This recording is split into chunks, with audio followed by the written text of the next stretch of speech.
Good evening, it's 6 o'clock. If we could go ahead and take our places, we'll get started. Okay. So I call this meeting of the Manitou Springs City Council to order. It's a work session for October the 12th, 2021. Would the city clerk please call the roll? Council members Judith Chandler. Present. Steve Brimner. Julie Wolf. Here. Natalie Johnson. Here. John Shada appears to be absent. Mayor Pro Tem Nancy Fortune. Present. And Mayor John Graham. Present. Okay, thank you.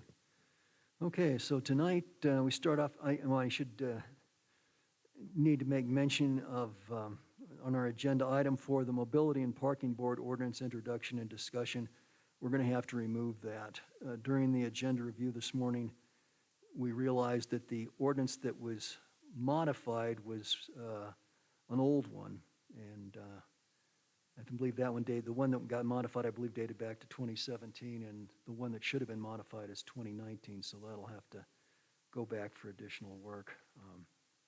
It was Mayor Pro Tem Fortune caught that. She was very familiar with the work that had been done back at in that time period, so it did stick out to like a sore thumb to her, but it didn't to me, so my apologies. I don't think this causes any real heartburn or that there's really any that this is going to handicap city staff in any way.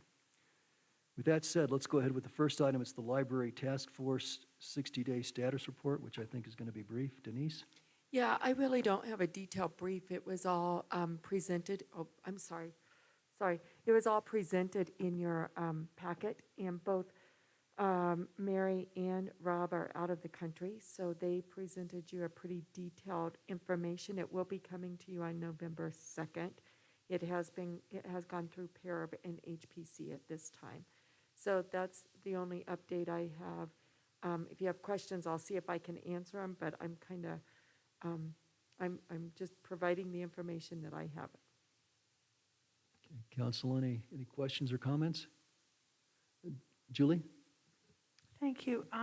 It's my understanding there's been a lot of publicity or emails and things from folks in the community asking to see a redesign of the library. And I guess a redesign is required anyway under federal law, as indicated in Michelle's staff report to the HPC. So is there going to be a redrawing, a new rendition of the proposal before it comes back to us? It's online now, so it's public and online. It's under the library. It has the proposed, and then it has a internal. It's a preliminary, kind of like what we presented to you guys, and then there's a lot of work that still needs to, I don't know if there's a lot, but there's some work that still needs to happen, and that's normal with this. So it's all online for you guys or for anybody to see. So maybe I misunderstood, but I thought just a couple days ago, Michelle indicated there were problems with what's online, that it violates the Department of Interior standards for a whole bunch of reasons. She cited all of that in her staff report, and that was just a couple days ago.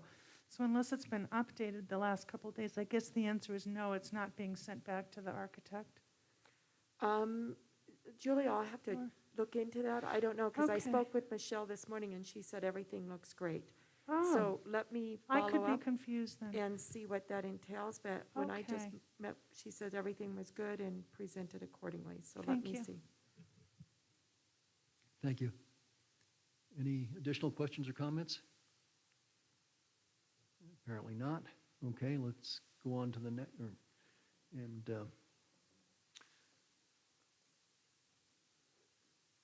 Mr. Shada joins us at 6:04. Let's go on to the second item, the Hiawatha Gardens update. This will have Dole and Ann presenting.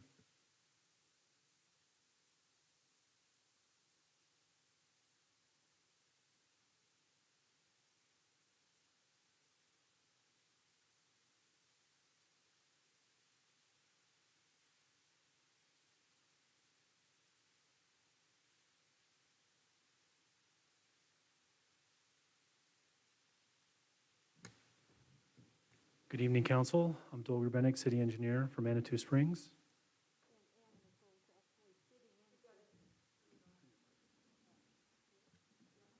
Ann Nichols, sitting in for Susan Watkins, who's put these slides together and would probably do a much better job, but she's not available. All right, we're here to present our update for the 60-day update or so since we met with you guys last time in August. So I just want to go over this quickly. Like I said, we want to give you guys an update since we last presented in August. These renderings need to be updated now because part of that building is gone. All right, so what's new? I apologize, the PDF's a little subtle here. So for all intents and purposes, partial demolition is complete for Hiawatha. We have, once that process was done, we did have a professional assessment, and as we reported, the building is considered structurally sound, especially considering its age. We have retained a architectural firm who specializes in restoration efforts to help us design and figure out and really guide us to the next steps of the process. That firm is called BVH. We went through a competitive bidding process, had them scored, reviewed, did interviews, and unanimously selected them. And as a side note, one of the team members' grandmother was a mayor in Manitou Springs. Mabel was her name. So they have a neat connection to Manitou, so they were really excited about this project. We have been coordinating and collaborating with our mobility and parking board since there's obvious coordination and relationship between that and the future idea of the mobility hub. We got connected with the Ute Pass Cultural Center that is up in Woodland Park. They have a event space up there that is city-owned, and so we have been picking her brain and how they operate and manage that. And then we also invited her to come down and visit Hiawatha, and so have her see the space and kind of what her ideas and concepts for it could be too. It was just very informal and casual, but it was helpful.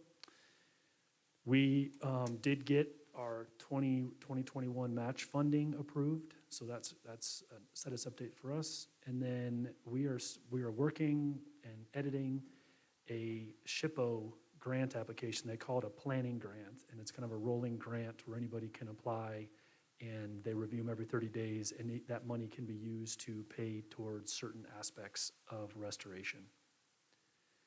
Community generated request. So we have already started the process of putting the building and the site into the historic district. And then the last part there is, as some of you attended and hopefully all of you were aware of, we did have 2 days of community tours where we provided sign-up slots so we can maintain crowds, and we gave a tour throughout the building.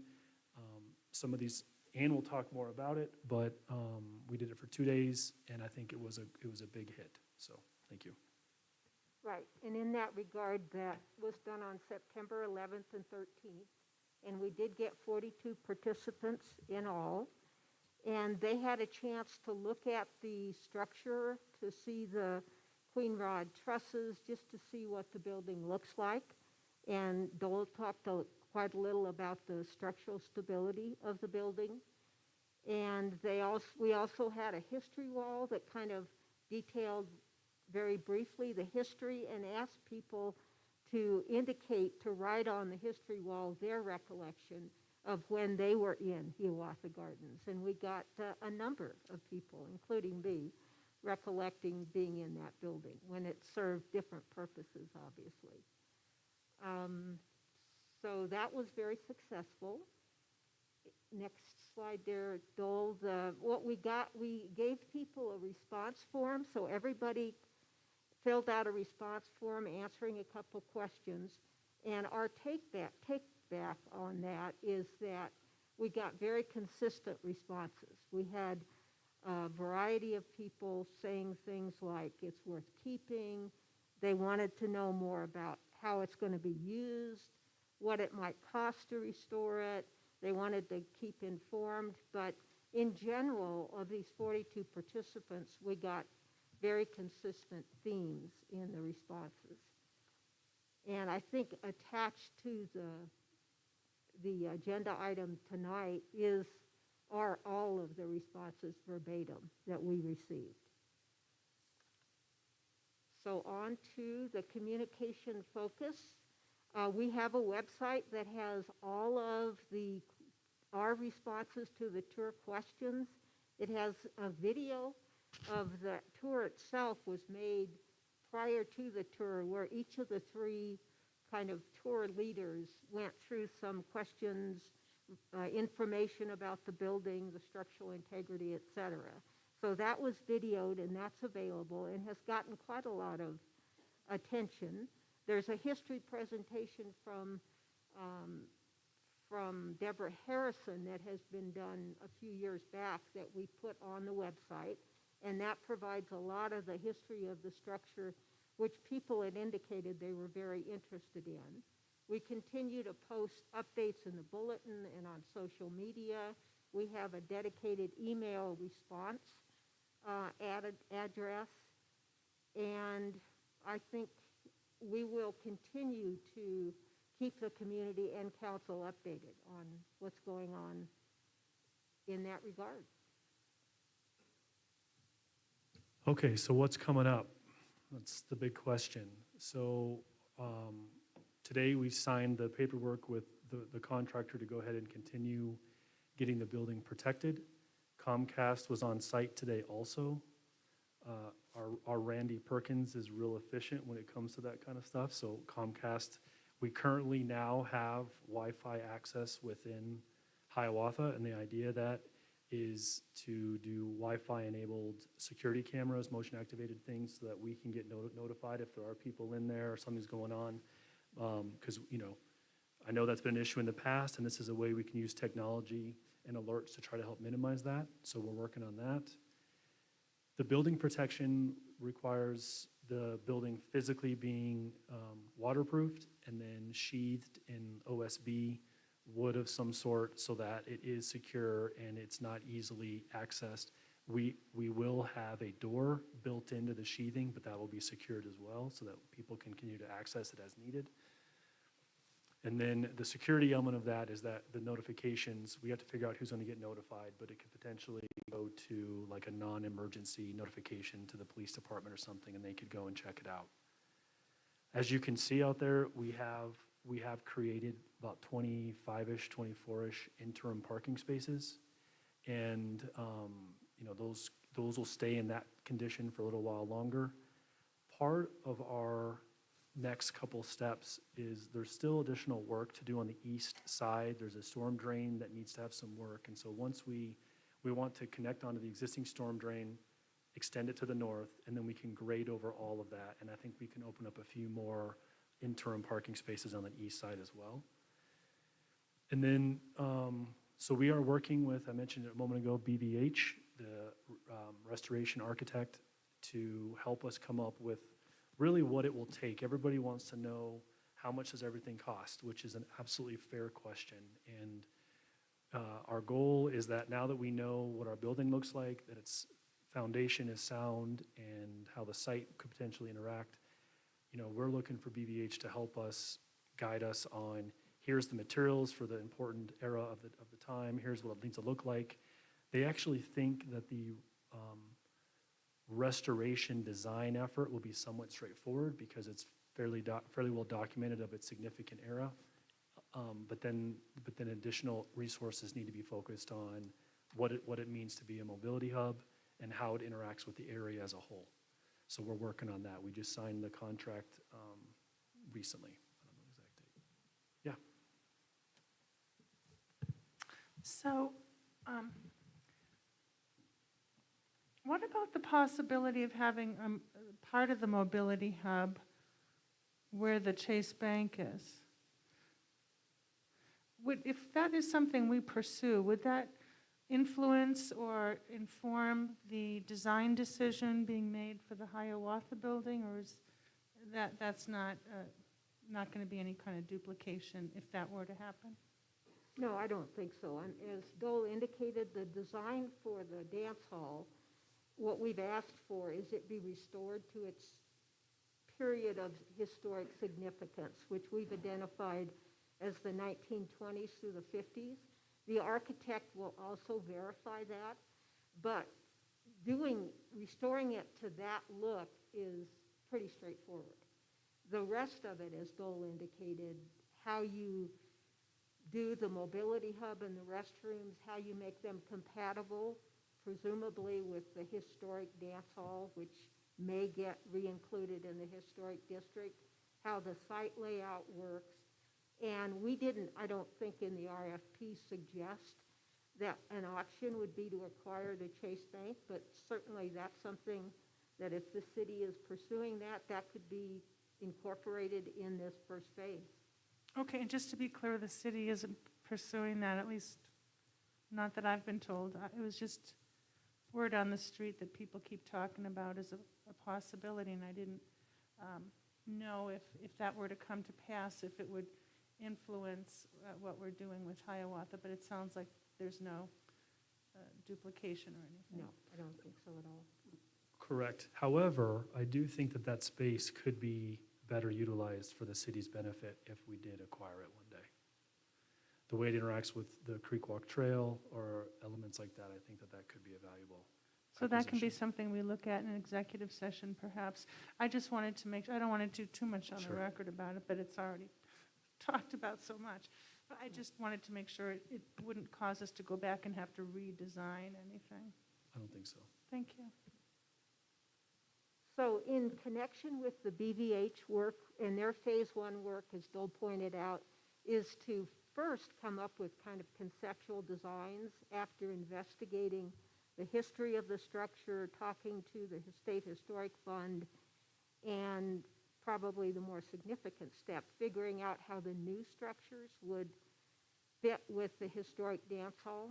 And all through that process, we've indicated there has to be engagement with the public.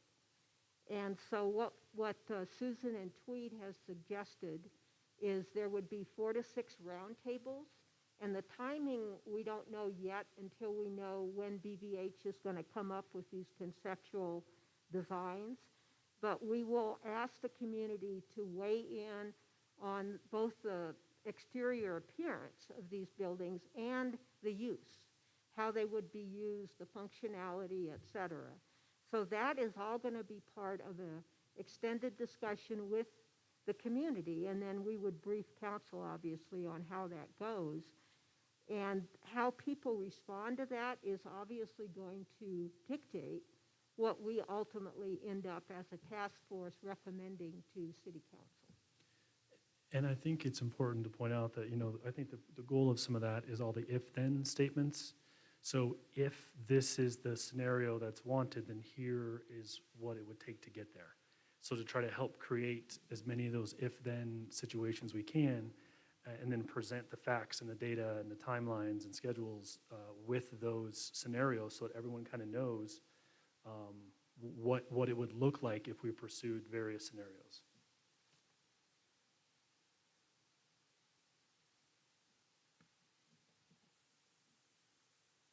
Council questions, comments?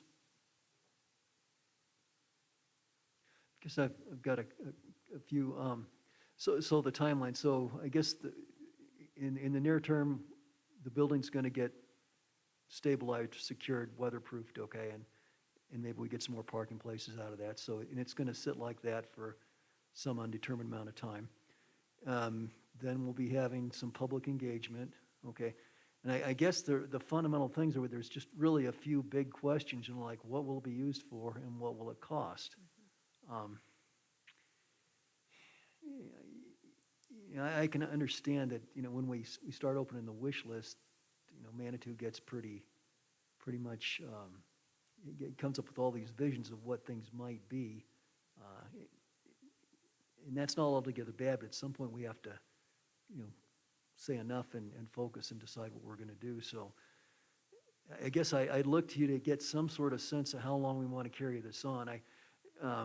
In general, it looks to me like doing something down there next summer is probably too soon. I'm trying to get a sense of timing and also a question of money. So maybe you could address that a little bit as to what's interlocked, what's linked, what's dependent on what, if you could give us, I think, a better idea of how long we're talking about buttoning it up.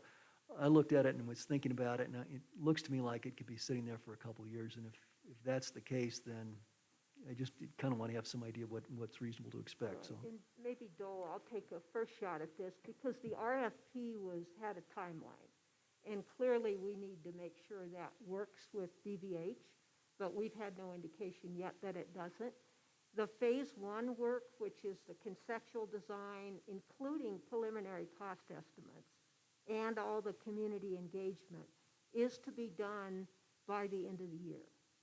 And phase two, which is buttoning everything up, construction drawings, final cost estimates, in our RFP, that was to be done by mid-March next year.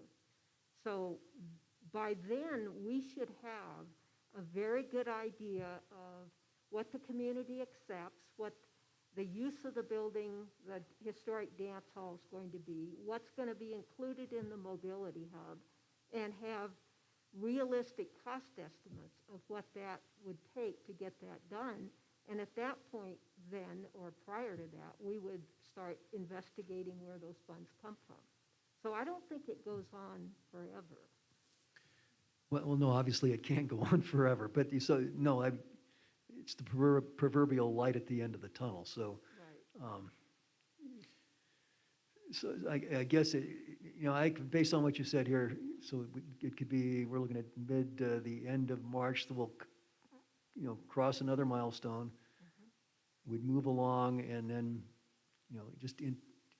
my guess is that if there was construction, it'd be more like 2023. Again, that depends on money. And where do you see the money coming from? John, what's the big rush?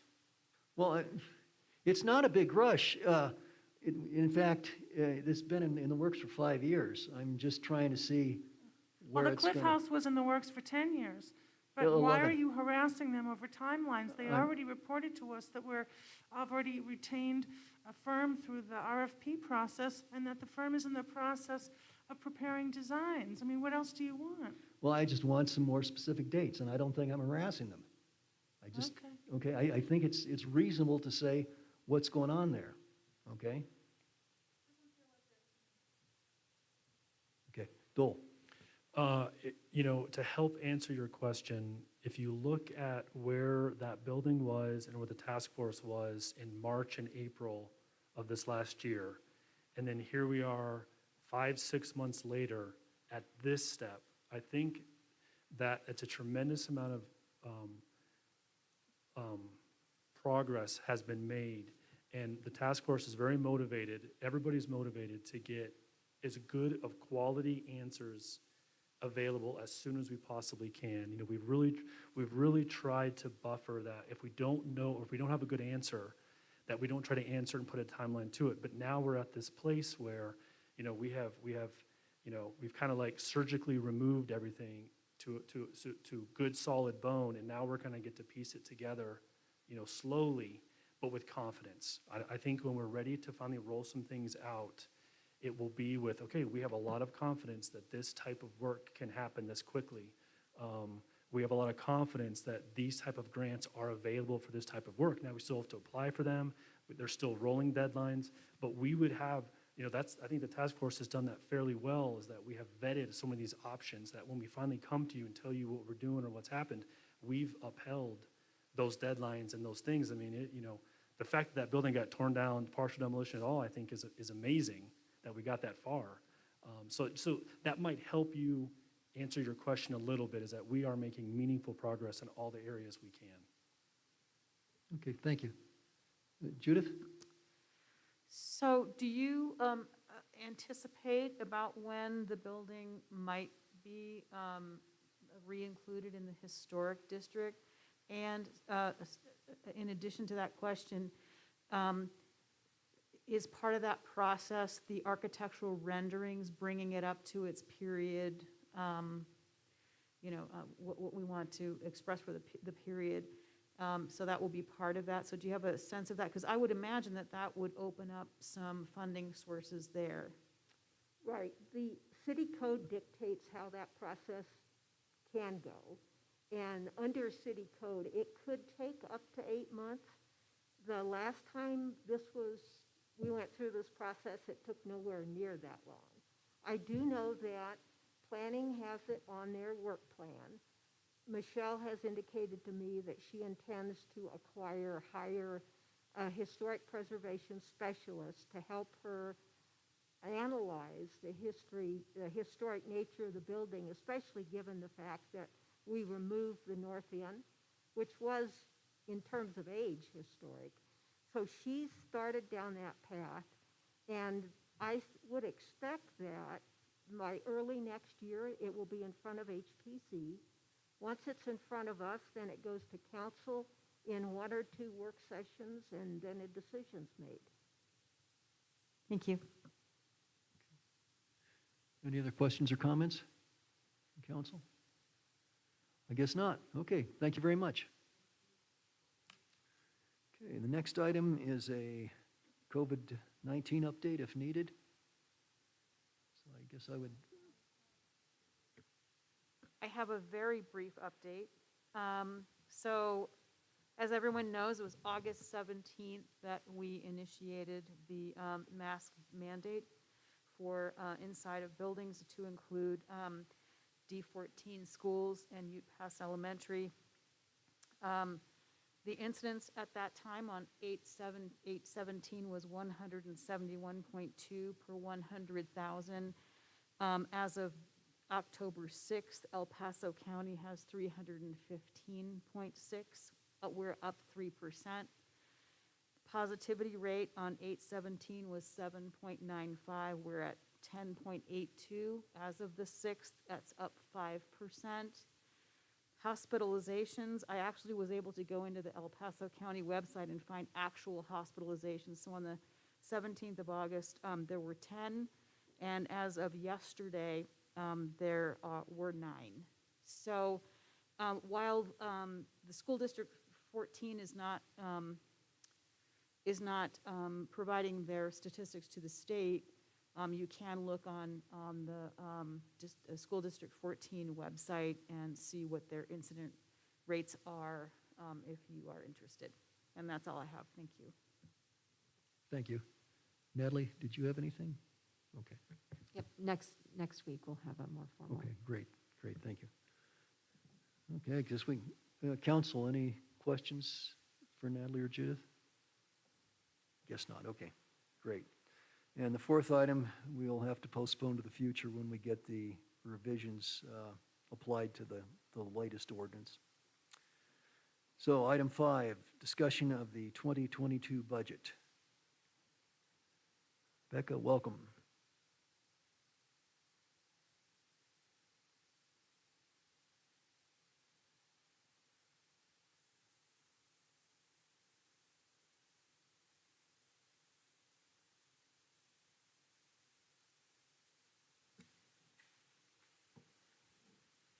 Good evening. Is that close enough? Okay.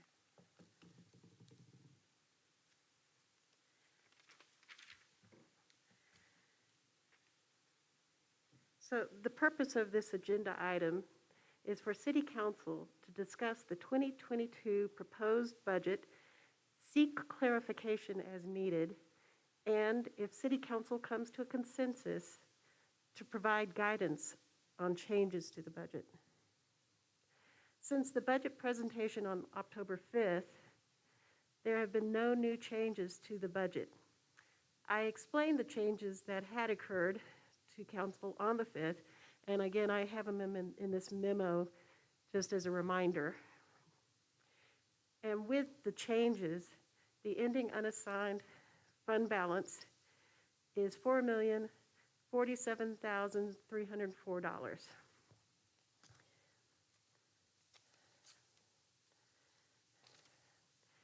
Now with that, I thought I would give you something to think about. So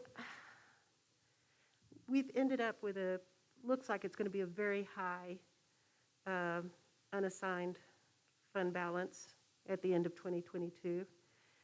And if we keep 20% of the unassigned expenditures, that would mean we would have a ending fund balance of about $2,500,000.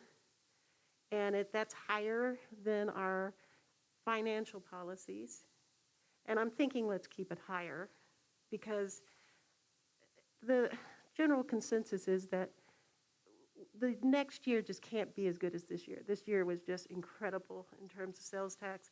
So I've reduced the sales tax for 2022 by 5% from the forecasted ending for 2021. And then we take that $1,550,000 and transfer it over to the capital improvement fund for, capital improvements. And right now, we don't have the list of what that could potentially cover for city council to decide upon, but this would be something that staff could put together a list and then bring it to city council, say in January or February, and really make these dollars mean something. Now, and then the other thing to think about is to go ahead and establish an enterprise fund for the mobility parking to corral all those revenues and expenditures into its own separate fund. And that would reduce the transfer that I was just talking about to about a little over $1 million. But that's still substantial.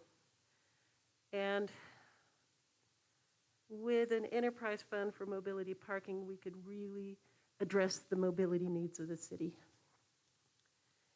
And that's all I've got in terms of suggestions for this additional funding that, if everything goes to plan, we will find ourselves with at the end of 2022. And now, I would like to turn this back over to the mayor so that city council, instead of hearing a presentation, sitting there watching, listening us talk, that you get to discuss it yourselves and ask questions. And we have several of our department heads here in order to answer them. Great, thanks, Becca. And I think, Council, you probably saw in the memo for this item, there were responses to, I think, 8 or 9 questions. We had questions like graffiti and, could money be used for, certain funds be used for graffiti and that kind of thing. So do you want us to go over those? Would you like Becca to go through and respond to that, or are we satisfied with what was in the memo? Or we have specific questions on that? Would you like me to elucidate more on those answers? I'm sorry, It what looks- memo are you talking about? I'm sorry, in the memo, It's there part were of the some packet. questions that she had Oh. received. You're good with that, Julie? Yeah, I just had my own question. Okay, well, in that case, let's go to our own questions. Julie? How much do we spend for legal fees last year or in the last 12 months? And where do I find that in the budget book? A lot of these categories are so We general that it's very difficult to know really what the money's being spent on. We corral the legal fees under legislative. And let's see if it's broken out. Oh, it's all under legislative, even things that aren't legislative? Well, the majority of it is. I mean, if there's expenses related to something directly in the sewer fund, then there is a legal fees account line in the sewer fund and the water fund. And the planning department? Actually, that is paid out of legislative. If it affects the general fund, we corral all that. Right. Well, that's why I'm asking, because I need you to show me all the places where it's located so we know what the number is. Okay, so if you have your budget, Yep. it's page 41 is going to be the major expenditure. And for 2021, the final amended budget, we're looking at $178,500, and that really is the majority of it. And we're forecasting $178,500 for 2022. And water, sewer, maybe an additional possibly 10,000. Oh, I'm sorry, you're going way too fast for me. Can Oh. I ask you to start over? Yeah. I'm on page 41. What am I Page supposed to look 41. at? So you look down at the bottom, and then you go up, you can see the insurance, total utilities, total legal, services legal. You see that line? Oh, services legal. Got it. So you go across, and Up at the top, the heading says fiscal year 2021 final amended budget, 178,500. And that's just for the legislative, which includes planning, but it doesn't include city council or the other things, or does that It include? does. It does. The only thing I pull out is if it's related to an enterprise fund, water or sewer. Everything else goes in here. Oh, except if a board has a bit of an expenditure, like the match board. They had a legal question, so I broke that out. That was probably less than $100. Okay, so this is like 99 point something % of the total. Exactly. And do we pay hourly, or are we, how does that work? We mainly pay hourly, but we also pay some fees, like when they use some kind of resource library or something. I think they Yeah, charge us for that. LexisNexis. Yeah, that sounds Yeah. familiar. Yeah, yeah. And what is the hourly? Depends on the person doing the work for us, because it's not just Jeff Parker. I believe he's $200 an hour. For Jeff? Jeff Parker, yes. I could be wrong. That's just off the top of my head. Yeah, is there a way to find out? That sounds low. I could send him an email and ask him. Oh, don't we get billing statements? That's correct, it's $200. Does he give us itemized, oh, it is? Yeah, Okay. And it's do we get $200 an itemized hour. billing statements from him? Yes, we do. And are those available to the public? Sure. Where are they? Are they online somewhere, or is that just something in your, They're in an accounts payable file. okay. Well, I have other questions, but I'm going to give other people a chance. Yeah, and I might suggest that in some cases, it's pretty easy to imagine some of these questions would require some research. Obviously, a thick book like this, there's a lot of things that may have to get pulled together. So I would think that we'd want to give Becca the opportunity to answer in detail. If we can get some quick answers tonight, that would probably be good. But if she needs to dig deeper, then I think we want to refer the questions to her and let her come back after she's had a chance to do research. Other questions? Mr. Shada? Yeah, this is just sort of administrative. There was a really good link that used to work that says the budget book, and I noticed tonight when I clicked on it, it just goes to ClearGov and says, sorry, no data is available. Wow, that was working earlier today, because I was I just was wondering whether it's just broken today. I mean, It was suddenly working now. at about 1 today. Oh, That's the okay. last time I got on it. When you get on the city website, are you clicking on the icon in the Mhm. left corner? And Yeah. it's pulling it, going there? Alex. No, I'm clicking on the URL that is in the link in the packet. Ooh, well, that's embarrassing. bit.ly/msbb2022. Yeah, I did test that. Okay. I Alex just is was wondering. looking at Yeah, that. okay. Alex is looking right Okay, now. thanks. Okay. I tested it at the time, but it's odd. Okay. Judith, I think you had a question? I have two questions, but I also have a recommendation, and I would just like to throw the recommendation out first. I think the budget is one of the most important things, if not the most important thing, with maybe exception of the code rewrite this year, that council handles in a year. And this is only my second budget season, but I take and read this notebook really thoroughly. My request, and I know it's a big ask because I know it takes a phenomenal amount of energy to put this together, but when you take a council meeting, we have to have the agenda items in by Wednesday at noon, and the packet typically drops to us on Friday, and we have the weekend to take a look at it, to be prepared on a Tuesday.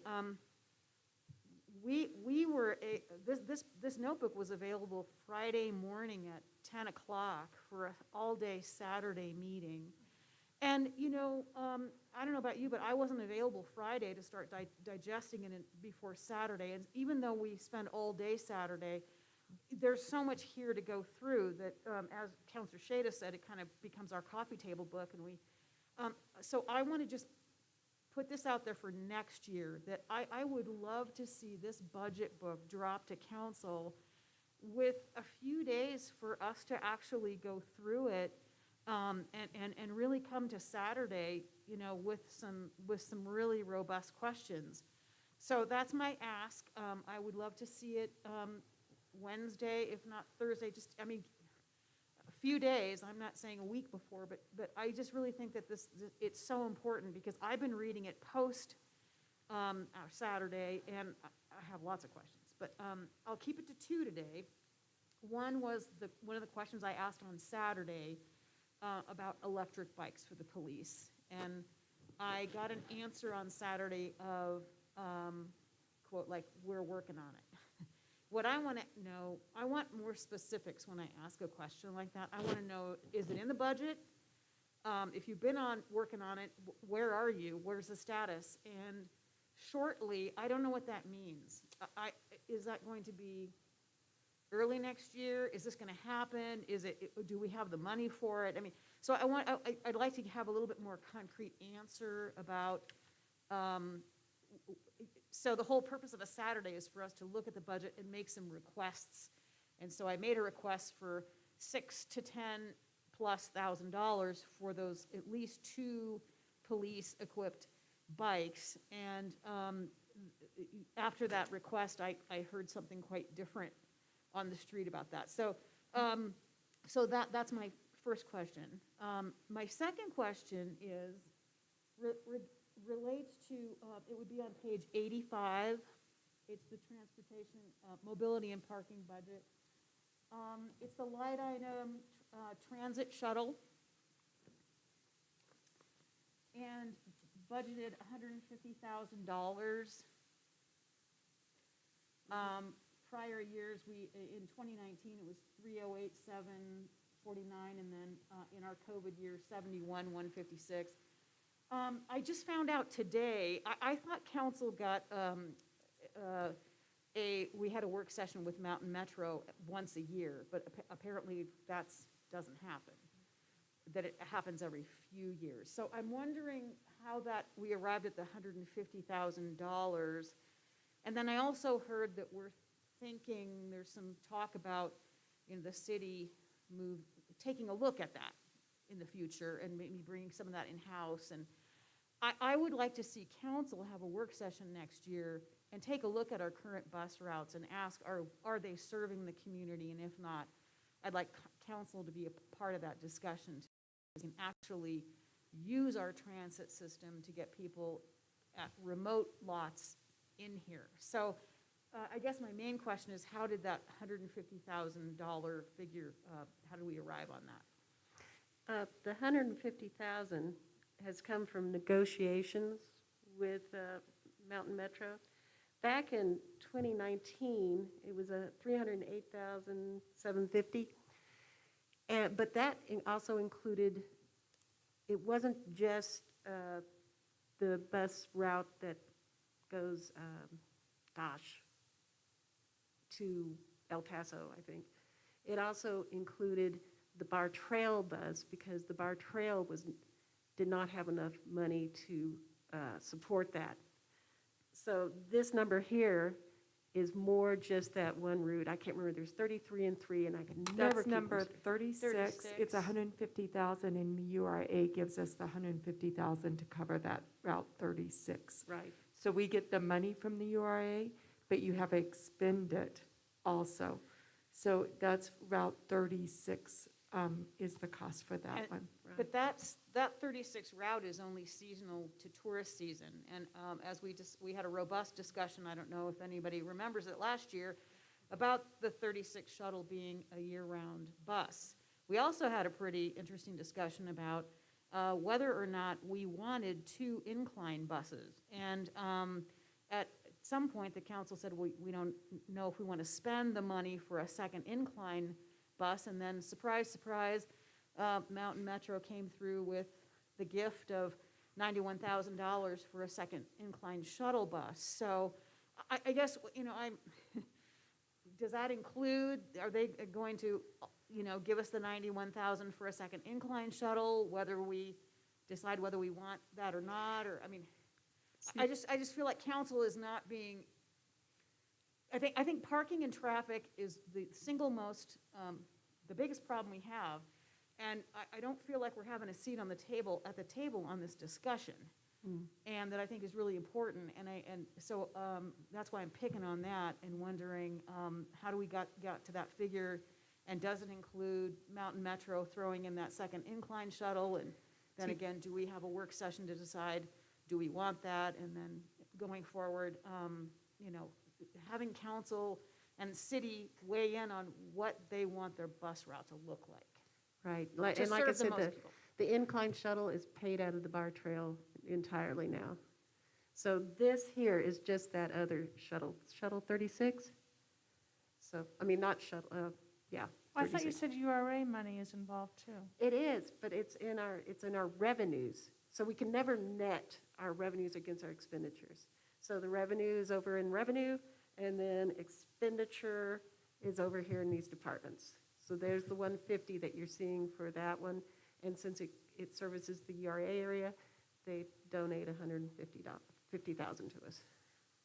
So it's, the annual cost is 300,000 with the existing routes that we have now under the existing schedule, then it's 300,000? That's my understanding. And half of it comes from URA and the other half is right here in the budget. Well, half of it comes from the URA, the revenue does, and that half pays for this expenditure that you see right here. Where's the other half come from? The other half is in Bar Trail. Oh, okay. See, the other why half that is wasn't paid for adding with up. the Bar Trail lot money? And, right, and Bar Trail starts on page 112. And then if you turn the pages, let's see. Bar Trail Shuttle is on page 114.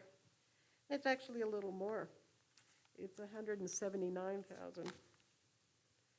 But you can see back in 2019, it only paid 20,000 of it. It just did not have the funding at the time. And let me mention, during the budget meeting, I mentioned that Jeff Green had conversations about paying 80% of that this year, the city of Colorado Springs, within 2023, 100% when we get all the data. I know Dole and Jeff are working with them to talk about the whole mobility, and so I can't remember when Roy is coming to talk about this with council with all the details. I'm looking right now to see the date for that.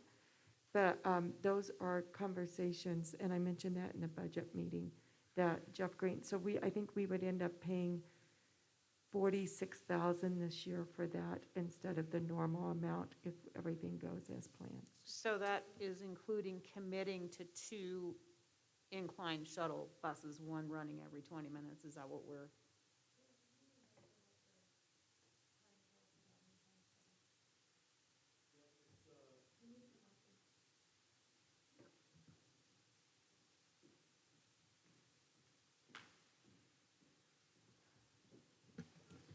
So Route 33, which is the incline shuttle route, it runs 2 shuttles Saturday and Sunday on the peak season. And I don't remember the exact dates, but it's April 23rd through September, something like that. And then during the week, it's never had 2 shuttles, so it was only like a peak weekend shuttle. And then that shuttle does run year-round by itself with just 1 shuttle.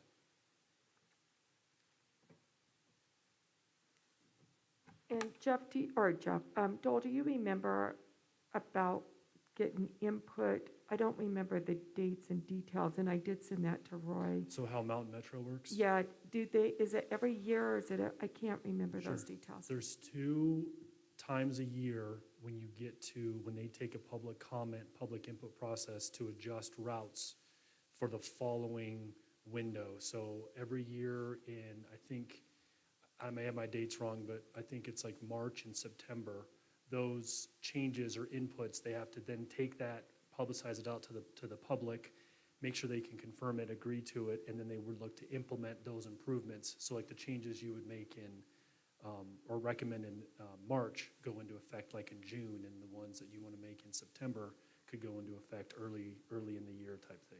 So why didn't we have them come, and I'm just asking, why didn't we have them come to council during that time frame? Is there a reason, or did we miss something? I don't know the answer to that, but I know in this last thing, the only 2 changes that we did do was we took away the Route 33 shuttle used to also operate from 6 p.m. to 8 p.m. And when the incline reservation system was implemented, there was no reason to keep the incline open or the shuttle running that much later. So I think that got rid of. And then the other big change is what Denise said was that the cost sharing for Route 33 shifted from Manitou to the city of Colorado Springs. The route, the times, except for the 2-hour PM change, everything else stayed the same. I don't think there was any recommended changes for that. So what I hear you saying is, so there's twice a year, but they're not necessarily going to come and present to us. That's just, we have to put in our recommendations during that window, and, but they're not planning to come and speak to us again next year. I can't speak on their behalf, but I imagine that if you wanted them to, that Craig Blewett would come in and speak and give you the updates and even lay out the processes or something like that. I mean, we could certainly ask him. I know at a minimum, we could probably at least notify people that window is coming up, if there's any changes that want to be reviewed or analyzed type thing. Yeah, Dole, I think you're correct. As I recall, it's the March, April timeframe is one season when they do that, and then it's like mid-August to about the end of September. And I think their hard deadlines are more like the end of April, end of September, so it doesn't hurt to get in there a month ahead of time. I don't think they'll reach out to us necessarily, but they will respond, and I think they would be happy to attend if we wanted to have another work session and talk this over. Or that could be done through staff as well and have, like Roy could, or Dole could negotiate with them and they come back and let us know. And that could take place over several weeks, if we do it soon enough. So we have that.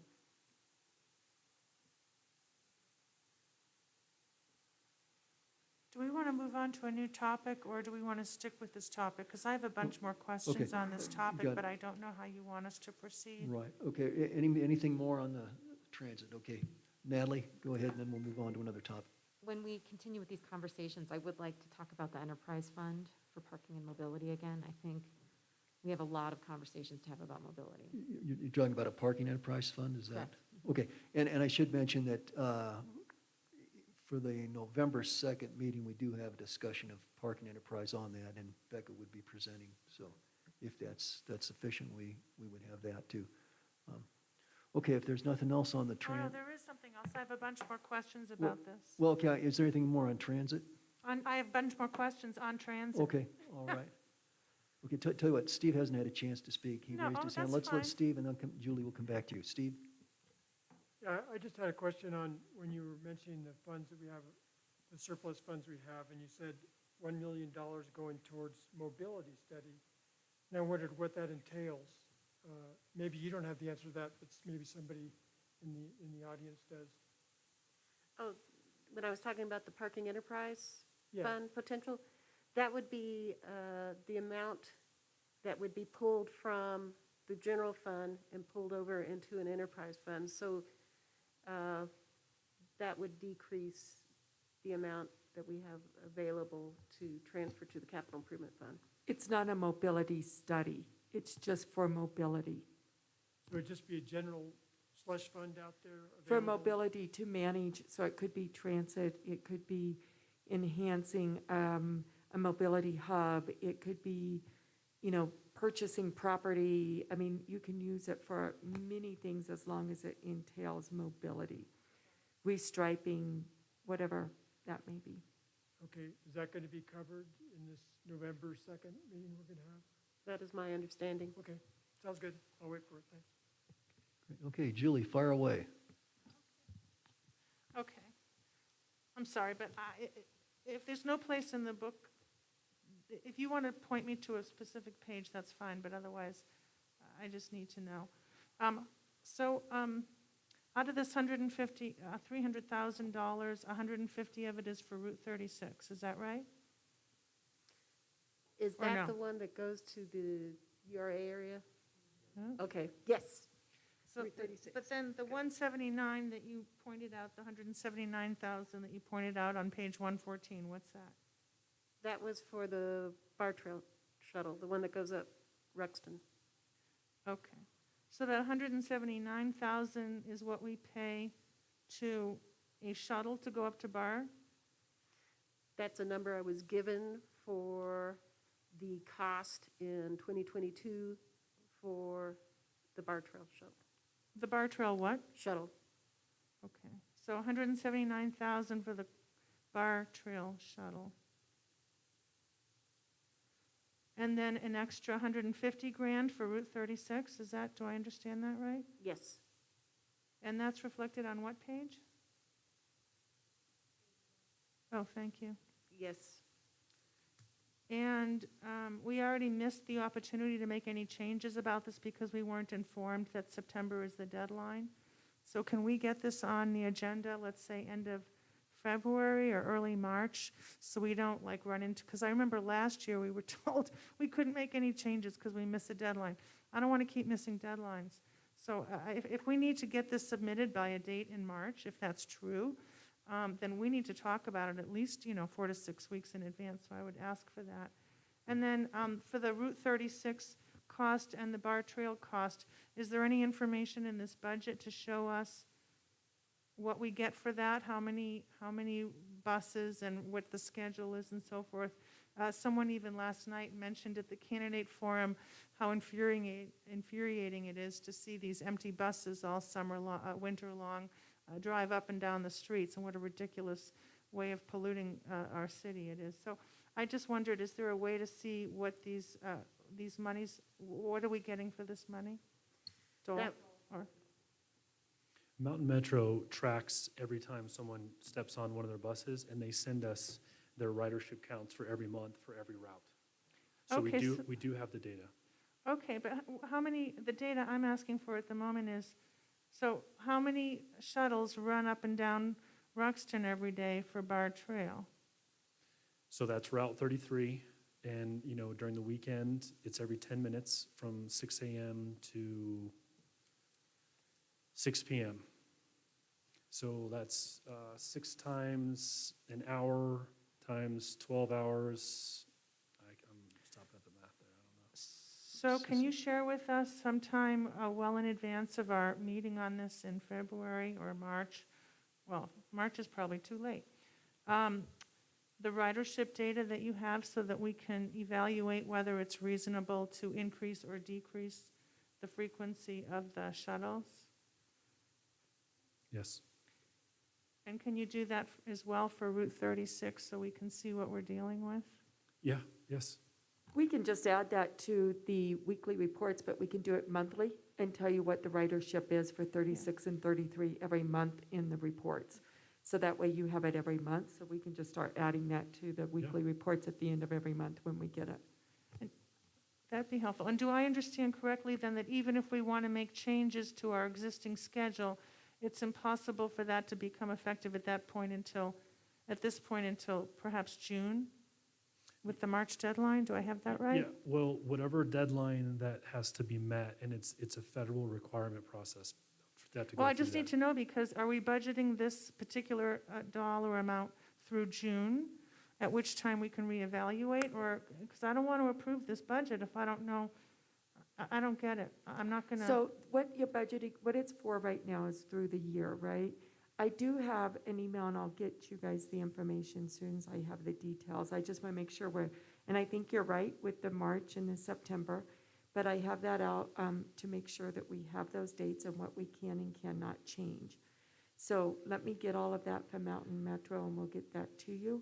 But this budget is through the year end, right? That's how we budget it, this is what it's going to cost for the year, with the understanding that we can always do a mid-year amendment. And that's what we look Through at.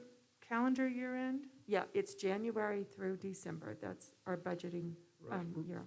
Yes, and Mountain Metro provides, the city of Manitou signs an agreement with them every year, and it shows and breaks down which shuttle route, the season, the number of, they all do it by ridership hours, RSHs, and Mountain Metro has a audited ridership hour rate. So they go through and figure out how many ridership hours they provide to the city of Manitou, and then multiply by that rate, and then there's a contract that's signed every year that shows what the agreement is. Now, any element of that can be changed, but that's the agreement for that year, with the understanding that the changes just have to happen when changes are allowed to happen. So the So we're budget, stuck with it for the first half of the year at minimum, and then there could be changes if that's what council decides to do, and then it gets approved by the public process and so forth. Those would be effective for the second half of the year, is that right? potentially, if we have our dates right, and yes. And that budget is maintaining the service that we had in 2021. So that budget is to maintain the same level of service we've had this last year going forward, because you obviously wouldn't know what kind of changes might be coming in the future. Okay, thank you. One more comment, just for the, Mountain Metro has had a really difficult time finding drivers. They have a consultant company they use to hire drivers, and they've had a very difficult time, and I think that that's not going to end. And so they are struggling. I think if there was any kind of increase in ridership or route servicing, they would struggle to be able to service it. Now, I'm not representing them, I'm talking out of turn a little bit, but it's just an interesting part of where we are in their industry. Oh, can I ask one more thing on this? Sorry. Yeah, Julie, go I ahead. remember when Mountain Metro was here, I was under the impression that we were told that they were going to do an experiment with 4 or 5 specific routes to see how their electric shuttle functioned, and they were guessing that it was not wise for us to purchase an electric shuttle of any type at this time because the batteries are being improved so quickly, and the current batteries would have to be constantly recharged. Do you have any update on that? I do. So and again, we do meet with Mountain Metro, and I don't want to misrepresent them, but they did order 3 or 4 electric, but they're not the shuttles, they're the buses. They're the big, large ones, because those are the only ones that can have enough battery capacity to actually service a route in an effective way. Roy and I did meet with like an electric shuttle manufacturer in conjunction with Mountain Metro, and we looked at the slope and the grade on Ruxton. Even with the regenerative braking, it doesn't recoup enough, and so the grade is really difficult to be shuttling that many people up and down, and so that would be difficult to electrify up and down Ruxton, I think, the way it is now. But further to that point, Mountain Metro does think that our Route 3 is the one that comes from the city of Colorado Springs into Manitou and then loops back down again. They think that that could be a good bus for the electric bus. Now, that doesn't mean it's dedicated to Route 3. They rotate it through so they get different experiences and grades and communities and temperatures. They're trying to experiment with them, but they did think that Route 3 could be a good test route because you get some highway, comes into Manitou and things like that. It's not confirmed yet. I don't think the electric buses have arrived yet, but that was what they were thinking. Good, thank you. Judith? When is the contract with Mountain Metro signed every year? Do you know? The last one we brought to you last year, I just asked Judy if she has a copy of it, but I can get that to you. I don't know when it comes, but I'll get you guys a copy. You guys read it, approved it in a motion, so I'll get it to you. So I made a big assumption. I just assumed that we would be notified at the 2 times a year that we have the opportunity to look at that, our agreement with them. The reason I'm really harping on this is I am very concerned that our mass transit doesn't serve the residents. We have 36 that is there from April to September. We have incline bar trail shuttles, and we have the number 3. Number 3 doesn't go all the way through town. I happen to know a single mother who lives on the west end of town, who relies on the shuttle, number 3 shuttle, because she has an unreliable car to go to the grocery store, and then she gets off that 3 shuttle and then has to walk to her apartment. And so I really want to take a good look. Here's what I'm recommending. I would like to see a task force with some staff and 2 council members to take a look at what the needs are of Manitou with regards to mass transit if we are really going to be a micromobility community. Because there are parts of this town that are not served at all, Crystal Hills being one of them. And so I'm proposing that so that we can come back in February to a work session and say, look, we've done this we've done this study, and, this is what we're recommending. Maybe it's time to think about bringing our shuttle service in-house. I don't know what that would look like, but I'm going to throw that out there because I think this is really huge, and I think that we have just kind of been agreeing with whatever Mountain Metro tells us that they have available, and with the shortage of drivers, that could continue to be even worse. So that's a recommendation I want to make. Let's let Dole respond. For what it's worth, the last, I think a year ago when that came up, we did have them extend Route 36 to go all the way to the Serpentine roundabout and to loop back down again. And the purpose of that was to help serve that western part of the community. Now, the MAPS project has challenged because the shuttle can't make that, and the stops aren't there. The plan was to have had that service and to provide that area on that in the community. That change is still in effect. They had to temporarily halt it because of the construction. So once things are finished, that Route 36 shuttle should offer complete connectivity through the community and not do anything with Ruxton or the incline or anything like that. But only from April through September. And not including Crystal Hills, is that right? Right. Yeah, correct. But that's Correct. just that short period of tourist window time. But, and I just used an example that we did make that change. We looked at it and said, why does this turn around at Ruxton? Doesn't make any sense. Let's extend it. And Mountain Metro made the change in that next open. Well, I remember the request to make the 36-year round, and that was kind of a carrot instead of, we're going to make it all the way to the Serpentine Drive. And I ride the 36 shuttle bus, and as soon as we made that change, basically the MAPS project started. So I never taken the 36 shuttle this year that we went any farther than the Ruxton roundabout. So I'm glad for that.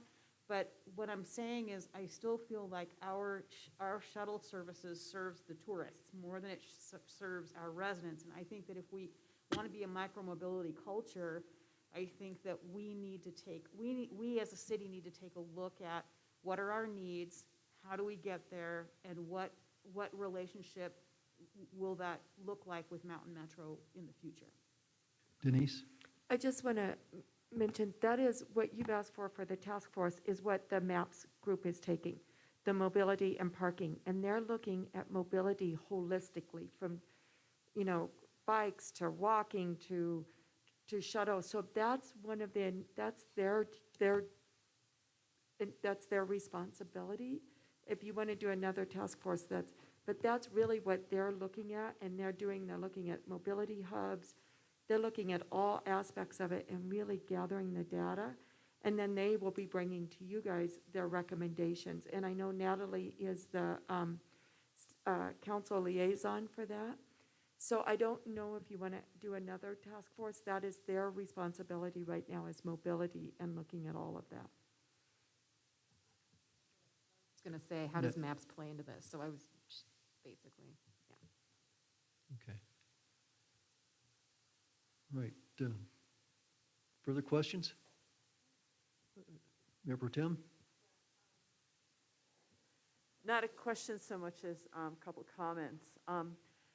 Back to the cover sheet that you supplied, Becca, I thought your recommendations were very good. I think holding on to such a huge reserve is not healthy. So committing, whatever the correct financial term is, taking about half of that and putting it into a capital improvements fund is very wise. And then coming back to us with an additional, having staff do the analysis on that, coming back to us early in the year with an analysis of what we should invest in. I would certainly recommend one of the priorities on that list might be City Hall. I was very impressed with the architect's presentation a couple of weeks ago, and I would like to see the city make some movement on renovating and refreshing this building. So, those are my comments. I thought your recommendations were spot on. Thank you. Thank you. Julie? Yeah, I'm not adverse to the suggestion. It makes sense, especially since we get, 1 cent a month interest or whatever it is. But I'm hesitant to make a commitment at this point about how much should go into capital improvements versus other things until we have a better sense of where we're going. For example, one suggestion I have is I want to see what we can do to improve the roads from Manitou Ave all the way up to the new proposed fire training center, and to improve that road before any construction begins. And I don't know how much that costs. I have no idea. I don't know what's involved. There might be a decision just to improve the road now, and then we have to go up and tear it up in a couple of years when utilities are ready to underground. Fine, whatever. As I don't know what but I just want to make sure that that road is in much better condition before we even begin construction. And if that's going to cost a lot of money, then that might affect how much gets taken and put into capital improvements, for example. I also want to know what it's going to cost, and I'd like to see a sidewalk put in at the corner of Pilot Knob and Ruxton, just because of all the concerns of all those Ward 3 residents up there who say it's incredibly hazardous. I know Denise is looking into it, but there's part of Ruxton where you can't even park your car on the street as a resident because the road, there's like a sinkhole. The road is down like 8 inches. It's a mess. And so I don't want to hear that, oh, that's all part of the Ruxton mobility study. We'll get to that, in a few years.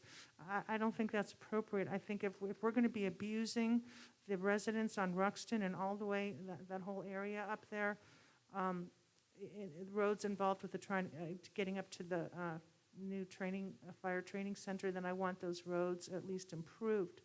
I also think it's crucial that we put a yellow stripe on the road on Washington Avenue going around that hairpin turn. I don't know what it costs. I know it's expensive. It's going to save lives. That's ridiculous that we don't have that, and I'd like to see that. I want money to pay someone to enter all new conditional use permits on the city website so we know what the heck the conditions are, so that the community is able to notify code enforcement when there are violations of the conditions. It's kind of hard to report a violation of a condition when it's a secret, other than obvious things like they're being really noisy and they're smoking cigarettes and throwing their, starting a fire in the yard. I want to see how much it costs for Manitou to have our own phone number for city services after hours. I think it's ridiculous that after hours we have to call that stupid phone number and wait 10 minutes until you get something that maybe sounds like maybe it could help you. That's not okay. Having a little tour of the facility, like Nancy suggested, is not something I'm interested in. I don't need to see the facility. I want to see a new phone number so our residents get their needs met. I don't know what that's going to cost. I also don't know what it's going to cost to have an evaluation system in place where we hire a company to do an employee morale evaluation. Colorado Springs does that every other year. I think CC does it every year. I've mentioned this before. I think it will help inform us and help us figure out how to improve morale and help our city administrator also know, what's working, what's not working, how can we move forward on that. It's probably expensive. I can't tell if it's in this budget because all these categories are so vague. There's no way for me to know. I also don't know if we need more people working at See, Click, Fix, or if we just need more training. But when they keep saying things are resolved and they're not resolved, that's not working for me. That's just bogus, and that seems to be a persistent problem. And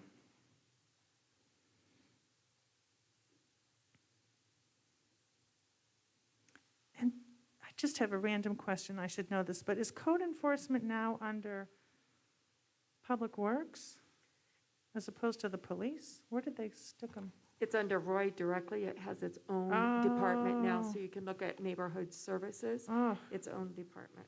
Well, is Roy monitoring anything about See, Click, Fix, and how, when things get, say, resolved, but they're not resolved? Is there any oversight for that?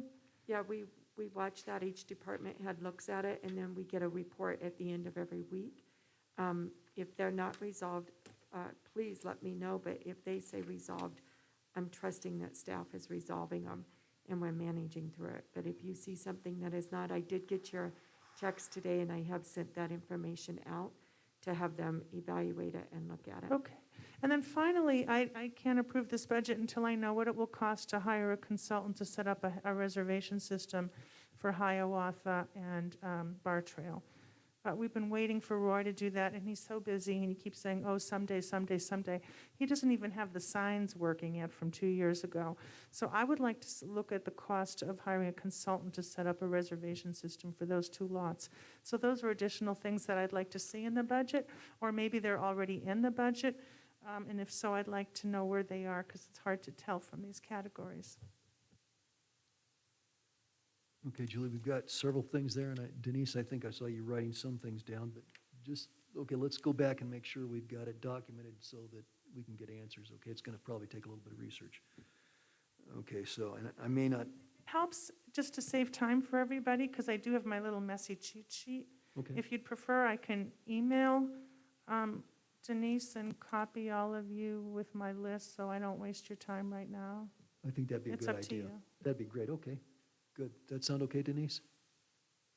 You bet, that's great. And I would just ask if that's all, is that what all of council wants, right? Because as we go through this, all of you may have different things that you want added, and we need to know that. There's a couple of those that I do need to respond. We are not going to get those roads fixed before we start construction. Asphalt is, there's a certain time where you can do asphalt and a certain time when you can't. And right now, we're at kind of that corner, and I may ask Jeff to be able to respond to that when he talks about paving roads. Those roads are scheduled to be paved next year. That's up there, but they will not be repaired before we start construction, and I can't do that. Otherwise, it delays construction by almost a year as we move forward. Oh, and speaking of that, am I correct that we still haven't received a proposed MOU from the fire department? Because if that's the case, I suggest rather than waiting on them, I mean, we were here when it was presented, and the gentleman whose name I can't remember who was presenting said, oh, I've got the MOU here.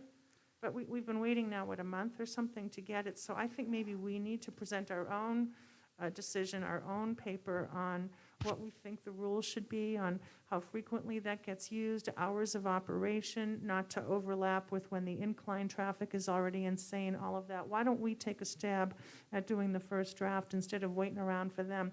Because I don't want that facility used until we have an agreement about how it's going to be used. And I also think that someone needs to notify the residents that we're sorry, it's an asphalt shortage, we're not going to do anything to improve your roads before construction.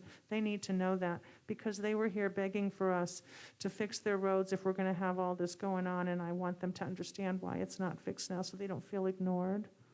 I did provide a update that says that the fire department is working on that, and they're going to be starting some public outreach, and they'll be bringing that to us. That will not be built and operational until spring of next year, probably, is what we're thinking, if everything goes, depending on shortages and supply chain, et cetera, et cetera. So it will not be used before that MOU comes, but the fire department is working on that right now, and I did that in a update. I don't remember what date I did that, but I did do that in an update. So does that, so they're going to do outreach to the public in that area on what they want to see in the MOU before they come back and present to us? Oh, that's fabulous. Okay, thank you. Denise, if I remember correctly, are we looking at having another engineering firm come in and looking at that, the road along Minnehaha up through Pine Ridge? That loop there? Yeah, Okay. and Jeff will be talking, later on tonight, you'll be talking about the paving plan and what happens with that, and when that road will be paved and the time frame that we're looking to have it happen. It just will not happen before construction. I can't make that happen. Okay, understood. So Julie, we will probably have the opportunity to get a little more detail on that road when Jeff gives his presentation. Okay, great, council. Do we have okay, Steve? Yeah, I just wanted to bring something up that I brought up last meeting, was the Bar Trail and the maintenance that needs to be done on it. Specifically, what needs to be done to make it so it's sustainable. I mentioned last time that the grade is too steep of a grade, and that's where we have the problem with drainage and continual maintenance. And I wonder, we're talking about these wish lists, Julie's got all our wish lists, which are very good, very valid, and I agree with most of them. But I would say my wish list would be a study done by RIMFI. How much would it cost to reroute the lower 2 miles of the Bar Trail so it's a sustainable trail? So we don't have this continual problem with the drainage, which a certain person keeps on emailing us about, and he's got valid concerns about the Bar Trail. It's not sustainable the way it is. So I would like to see a study done. I don't know, I don't think it would cost a lot for the study to determine how much it would cost to improve those lower 2 miles. And I think we need to partner with Colorado Springs because it's their property. They own those lower 2 miles with that swap they did for the strawberry fields with the COG. So it's just, I'm throwing that out there. No, I think that's probably a good point, Steve. I know City of Colorado Springs has asked Manitou to be more attentive to the needs of Bar Trail. So. They don't perhaps pay that's a for good- any of the maintenance for Bar Trail, do they, John? Don't we pay No. for that? Well, they own the Bar Trail parking lot, and they gave us the Bar Trail parking lot for the Bar Trail. Exactly. So we're taking revenues off of the Bar Trail, which is Colorado Springs property. So you need to understand that. And we're spending it on the bus. That's what we were just told. Yeah, right. Also the Bar in Trail. large measure. And I think we can also use it for Bar Trail. How much money is in this budget for Bar Trail maintenance, if any, and what page is it on?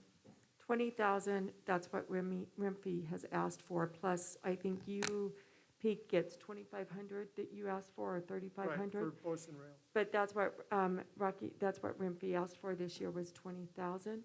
I do want to clarify, the Bar Trail parking lot is an agreement with CSU. They own it. The agreement is that we will use those funds for mobility along Ruxton and improving the Ruxton, which is what we do. That's how we paid for the shuttle. I'm negotiating the shuttle costs so that we have additional funds to do underground and other things along Ruxton as we move forward. It's also, we're supposed to keep Bar Trail up. So that is what we do with those funds, and that's how we get the money for that at this point. Okay. Well, Steve, for what you're proposing, have RIMFI take a look at Bar Trail and give us an idea what it would cost to reroute the trail. Right. Maybe we should contact RIMFI and ask them to just kind of give us at least a rough idea of what it would cost to do that. So we Just can to do keep- the study, to let us Yeah, know so how we much can it would put it, cost. Yeah. so we Right. can add it to the budget. Okay, so that's your wish list, Steve. Okay. Okay, so if staff could contact RIMFI on that, would that be okay? Great. Council, anything else relative to the budget tonight? Oh, sorry, Nancy? Yeah, I think that these, all these recommendations are, valid at this point, a wish list. So, but I would like to absolutely consider them. I'm not committing absolutely to any of them at this point. I'd like staff to come back to us with the pros, I like pros and cons, or what may need, if this all should be added to the surplus, or some of it should be added to the surplus, or something should come off the budget to put these on, or where they are, because some of them I suspect are already in the budget. So I'd just like to see a bit more analysis on these. Thank you. Yes, thank you. And I guess it would be my thought too, that these are sort of notional numbers that we'd like to have, and we're not making a final decision tonight. But I think this is the right time to get these questions out so we can get the numbers, and we can, it may be that we decide we have to cut somewhere else if we want to add these things on, and that's fine. That's one of the points of doing a budget. Very good. Okay, we got some good. So we're also not making a commitment at this time to use any money from the capital fund to rehab this building. Correct? That's just another. And is that in the budget already? Is that in our budget book? We have 200,000 for this building, but that is, deciding how we move forward. So we really, again, need direction from council as we move forward, but that's what we have in the budget for next year is 200,000. Do you know what page it's on? Becca will know. That's 2 just for seconds. City Hall renovation, Yeah, right? it's Not for under your all? capital. If you look at the capital, which is in the very end, has all that capital stuff, so it's at the end of your budget book. So Okay. capital starts on page 171. And actually, I've got, on that page 171, I've got it broken out with the East End sales tax balance with 2021, I talk about the 2021 expenditures, and then you go down to, is it 2022 expenditures. And so 2022 expenditures are 1, 2, 3, 4, 5, 6, 7, 8, 9, 10. 10 lines up from the bottom. What is- page? Oh, I'm sorry, page 171. Oh. 10 lines up from the bottom is City Hall improvements, and that's 200,000. That's just my summary. And what are the ADA projects on that page specifically? Is that Jeff? the library, the pool, sidewalks? What is that? Another 200,000? So the ADA project is for, by the school, El Monte, to repair the sidewalks and some of the road up through there. Oh, actually, I think that's the CDBG one. Isn't that the one But that's it's being still fun- an ADA project, though. Right, but this one, the ADA projects is, we've got to always, we have to show that we're making a move towards improving the ADA issues that we have with the city. So I don't know if we have any specific ones for this money, but it shows we have it budgeted, so when things come up, we can definitely take care of them. So this is for El Monte, or this isn't for El Monte? This one is not for El Monte. The El Monte is actually being paid for by a community development block grant, and the great thing about those is they're 100%. Cool. So yeah, this is for uncommitted for anything specific, but just to show that we're working making- on it? And who do we, who are we accountable to for that? Who are you talking about? I believe it's if, So Becca's right, the CDBG is for the one for El Monte. This one here is, now we've talked it over several times with Denise and Roy, is for possible ADA improvements in some of the restrooms and some of our parking lots, like the Wichita lot and some of those other ones. So we've got it earmarked for some improvements, for ADA improvements on the bathrooms. Because some of them are not ADA approved right now. If you go to the Wichita lot, for example, it needs to have a push button to where somebody in a wheelchair can get inside. The stalls need to be upgraded, as well as the sink height needs to be where a wheelchair can go underneath it properly. So this 200,000 is exclusively for public bathrooms? Not exclusively. It What could be else for- is it for? It could be for any ADA improvements. Well, if we Oh. use it for the public bathrooms, it'll take all of it for that, I assure you, plus some. So we'll do as So much it's as we not can. specifically determined at this point what it's going to be used for? You're just kind of throwing out different possibilities Correct. that need to be addressed? Correct. And we're going to bring it to council to let you guys decide what you'd like to use it for. Which pedestrian bridge are we repairing for 75 grand? That is the one, the Spa Bridge, which is closest to the Peeps. And the, I can't The remember spa bridge that's close to the peak? Is that what you what said? the little Peeps, the little animals over there. It's by Borderburger. There's two. There's one bridge that's by Patsy's, and there's another Spa Bridge on the other end over there, and that's the one that's going to be the repairs.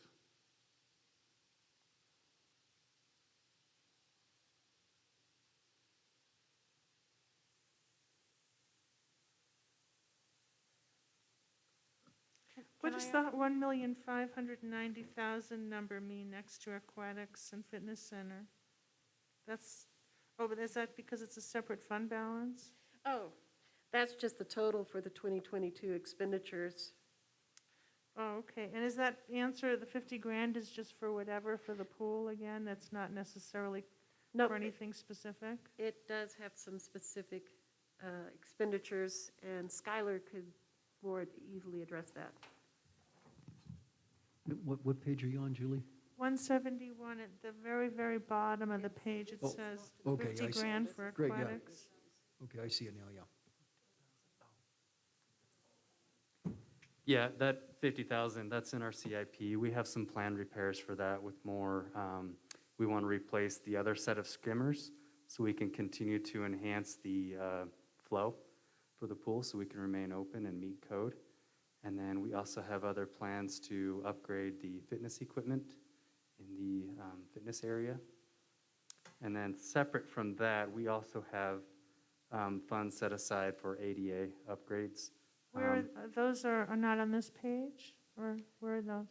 Yeah, I think it is in that page. We broke Oh, it out. Is the 50 grand is not for the ADA at the Correct. pool, it's for there's a separate line item? The 50 grand is other upgrades at the pool, and then we have a second line for ADA upgrades that we broke out. Can you show me that? I'm not sure what you're talking about.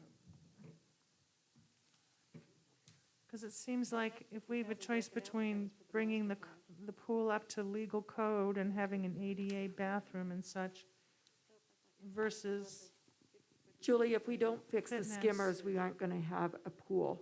They are causing big issues, so part of I it know, is but we trying don't to need keep the it fitness equipment if we don't have a bathroom. That can wait.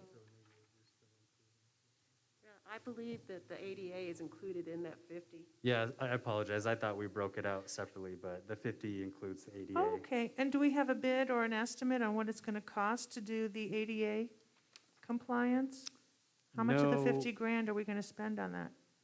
I estimate about 10. The project I have in mind is to improve the access to the outdoor spa. And then we also have some locker room upgrades that, I do have a quote for that. So we already have a bathroom? What's that? We already have an ADA compliant bathroom for both the men and women over there? Not currently, no. Well, then, I would suggest, I don't mean to be picking on you. I would suggest that before we look at getting better fitness equipment and the exercise room, that we obey the law and we put a bathroom in there for both men and women if it's already segregated by gender. Otherwise, just a neutral bathroom so that we are compliant with the ADA, and I think that's essential. I don't want to wait to encourage one of my neighbors to sue us like happened with the library, and they can shut down the pool and tell us we can't use it until we make it, comply with the law that was passed like 35 years ago or whatever. So I'd like to see that done, and if it takes all 50 grand or more than 50 grand, I want that part of the budget. I have nothing against replacing skimmers, but I don't think we should do it if we're not going to include the handicap to enjoy that. So can you help us with those numbers and come back on what that might cost? Yep, you got it. I know it might take a while to get a bid, but thank Yeah. you. That's been a bit of a challenge to get a contractor willing and able to do it. Yeah. I've met with 4 different ones so far, and none of them have that. Yeah, even if they say we're expertise. not interested, we're booked for the next 2 years, at least we know what the dollar amount is that we need to set aside to get that done, and then we can put it out for an RFP and see what we can do. We'll keep at it. Thank you. Okay, great, thanks. Okay, any more budget-related questions? Are there any specifics on what we're going to spend the $450,000 for the Ruxton corridor? Do we get to know what that's going to be spent on?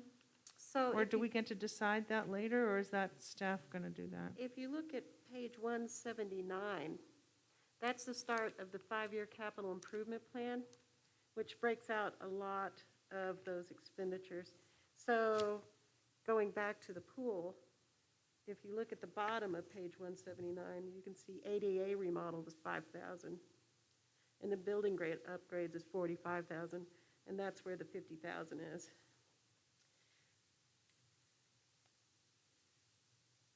And that was page 179. So the Ruxton corridor money, I'm is looking that on for it. 179 also?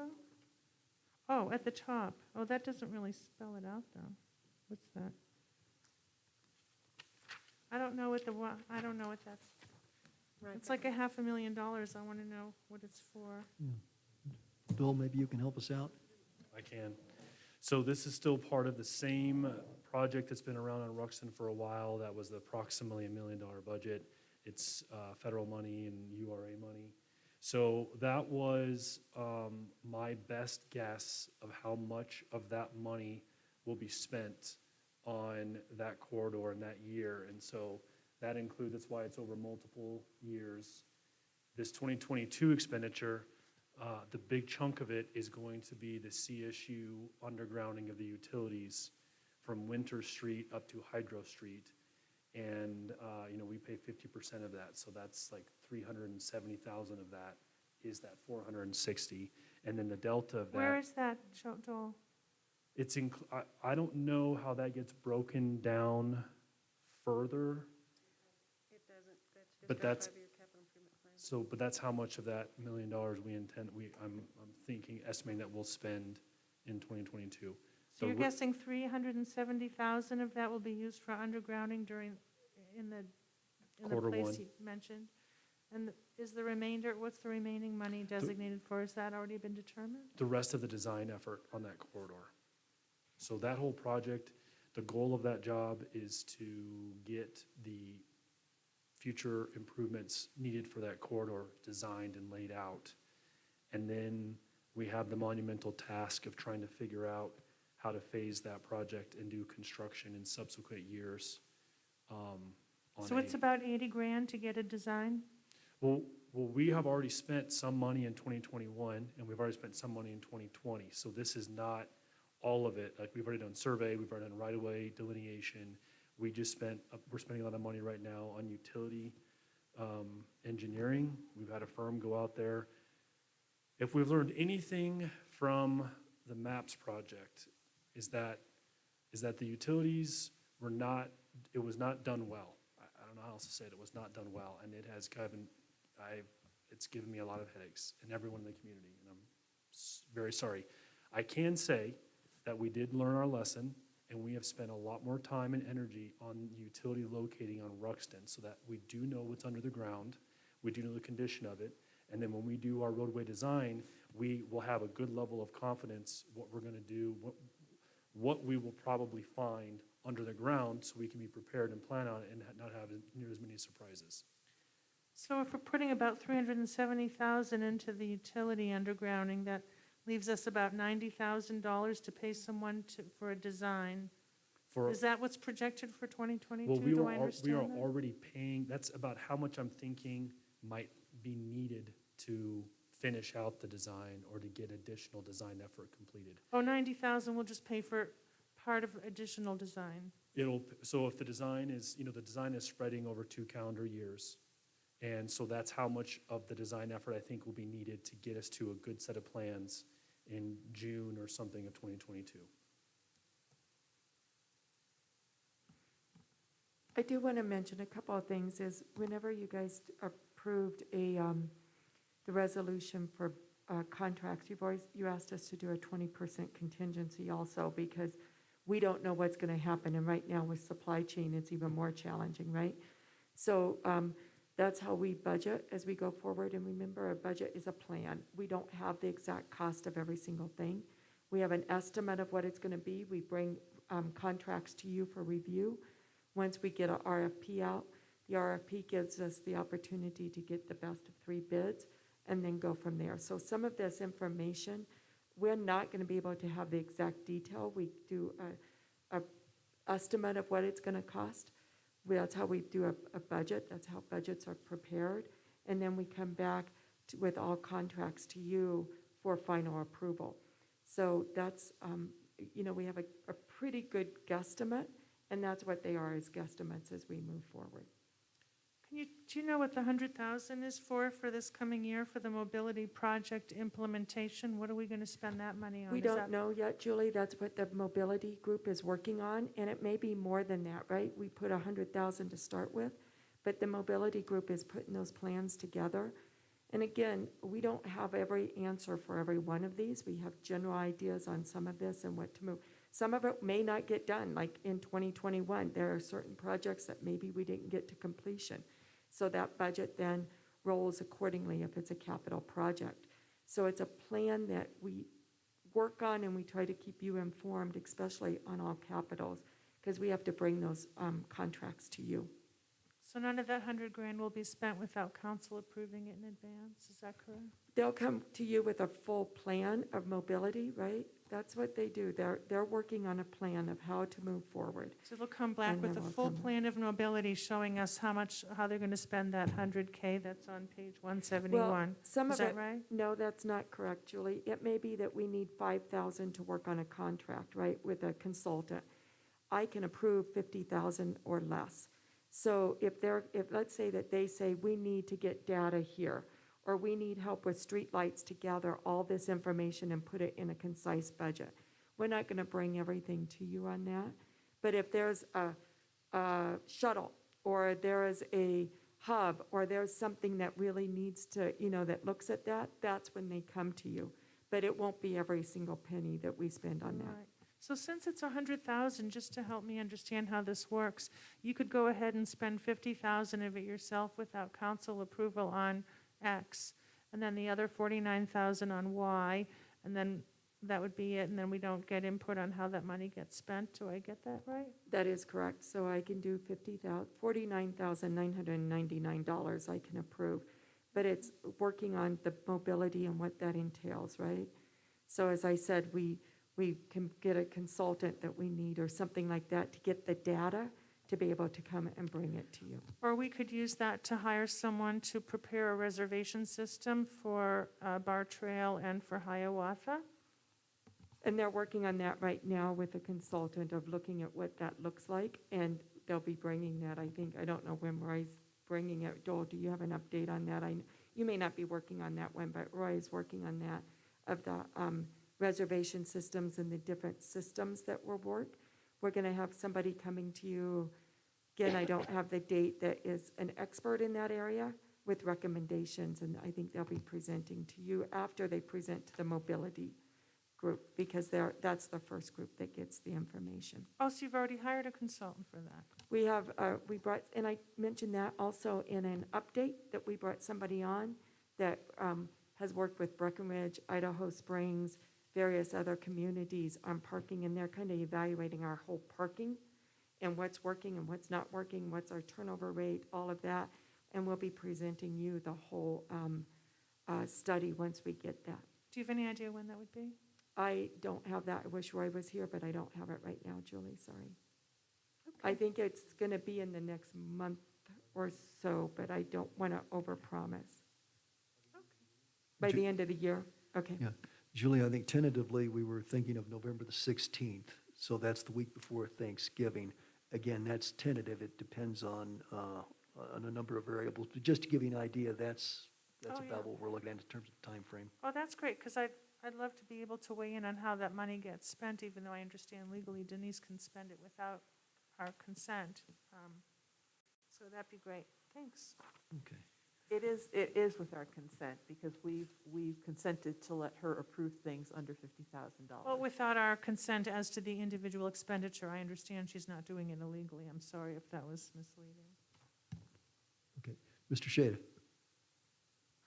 I guess what I would like to see is, I think we've had a tremendous project on the west end of Soda Springs Park, and I guess I'd like to see us commit some money to finish Soda Springs Park. In other words, finish the sodding, finish the Breeze Trail, connected over to that sort of kind of broken up flagstone thing that ends in a utility underground vault, above ground vault. It seems like to me, kind of our keystone park downtown. I think I would really like to see us commit to finishing that next year. I think Okay. I saw that in here Yeah. already. Page 171, under the 2022 expenditures.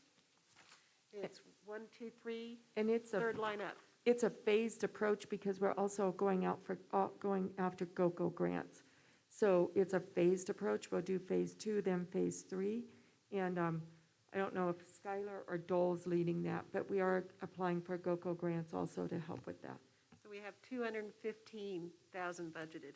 So what's that going to get us done next year? Yeah, how far will that go? So the full amount for phase two was originally estimated at 423,000. So we are hoping to go after a GOCO grant to fund, to make up the difference there between what we have budgeted and what the full amount is. And then phase three, the estimated amount was 800,000. And that is budgeted for in 2023. Can you tell us roughly, without getting too technical, what's involved with, what are we going to see after phase two is done? What is that? You know, Bill That's might be able- online. The Parab has, sorry, Skylar. Go ahead. But Parab had done a design for Soda Springs Park a couple of years ago and hired a contractor to do it, and it was always designed to be a phased approach with 3 phases. So, Do you recall what's in the second phase? yeah, I believe the second phase is the middle part of the park. It involved a water feature, redoing the bridge because it's not ADA compliant. And then the third phase would be around the pavilion. But the designs are all, I believe they're on our website, and if not, very easily, they can be sent to you guys. Great, thanks.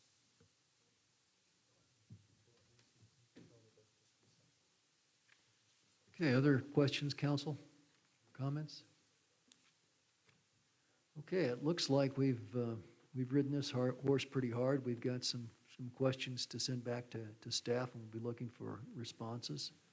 I would suggest we take about it's 7:45. Why don't we take a break and meet back at 8? Are we through with the budget discussion?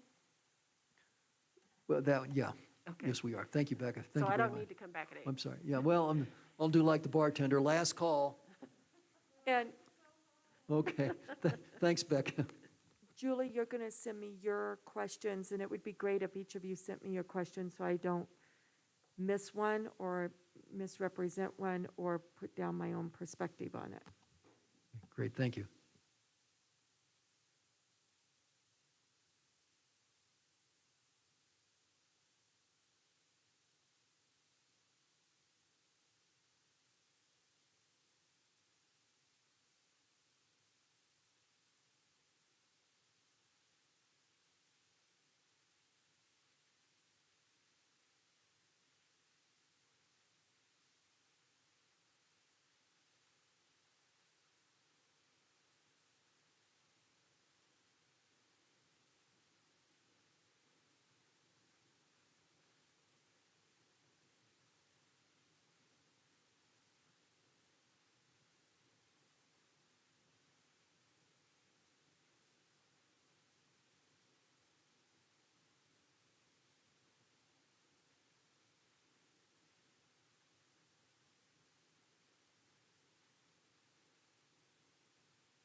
It's a little after 8. If we could get back to our seats and get started.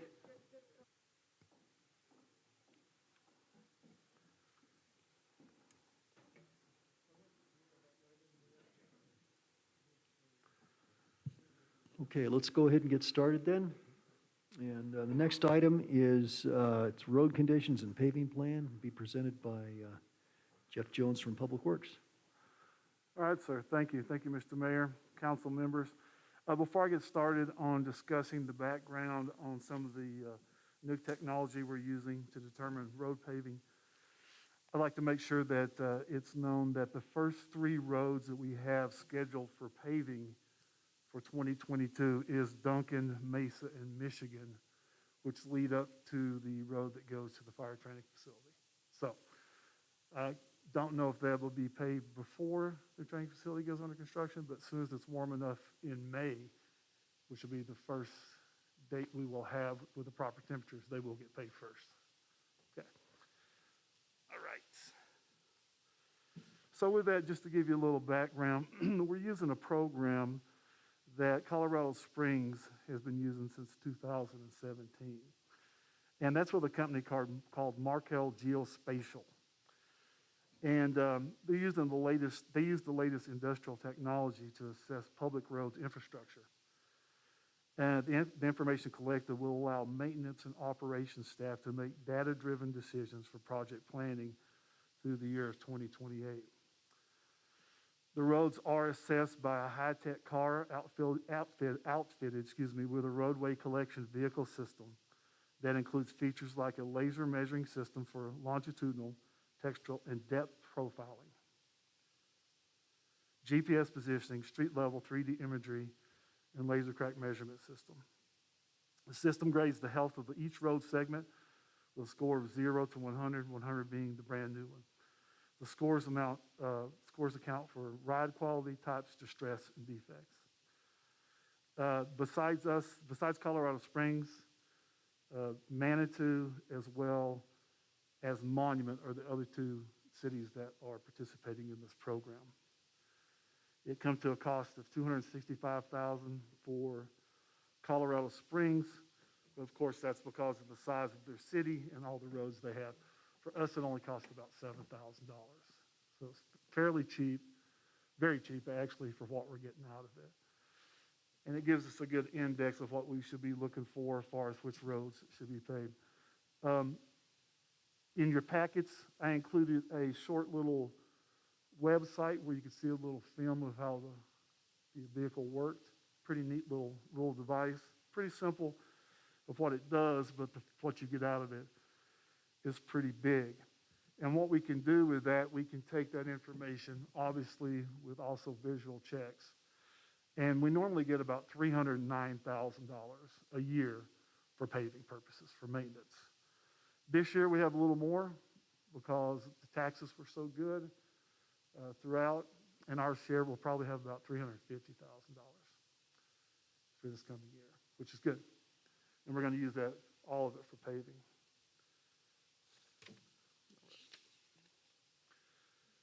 All right, so a little background on the company, Markel Geospatial. They're originally out of Arizona, but now they have an office here in Monument to handle the Colorado area. They were incorporated in 2011, so they've been around for about 10 years now. And they're starting to be used throughout the United States. So what you get out of what they do for us is they give you a pavement surface index. And with that, what you get, a surface pavement condition index. It gives you a condition of the pavement, provides measures of condition of the pavement based on the distress observed, the surface of the pavement, structural integrity, and surface operational conditions. The PCI provides an objective and rational basis for determining maintenance and repair needs and priorities of these roads.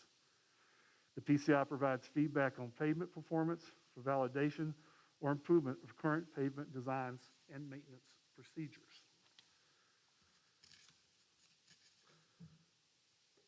And as you can see in your handout also, it shows the vehicle that they use. It uses a 3D imaging system that gives you pavement density, as well as some other things that can tell you the cracking and the condition of the pavement to be replaced.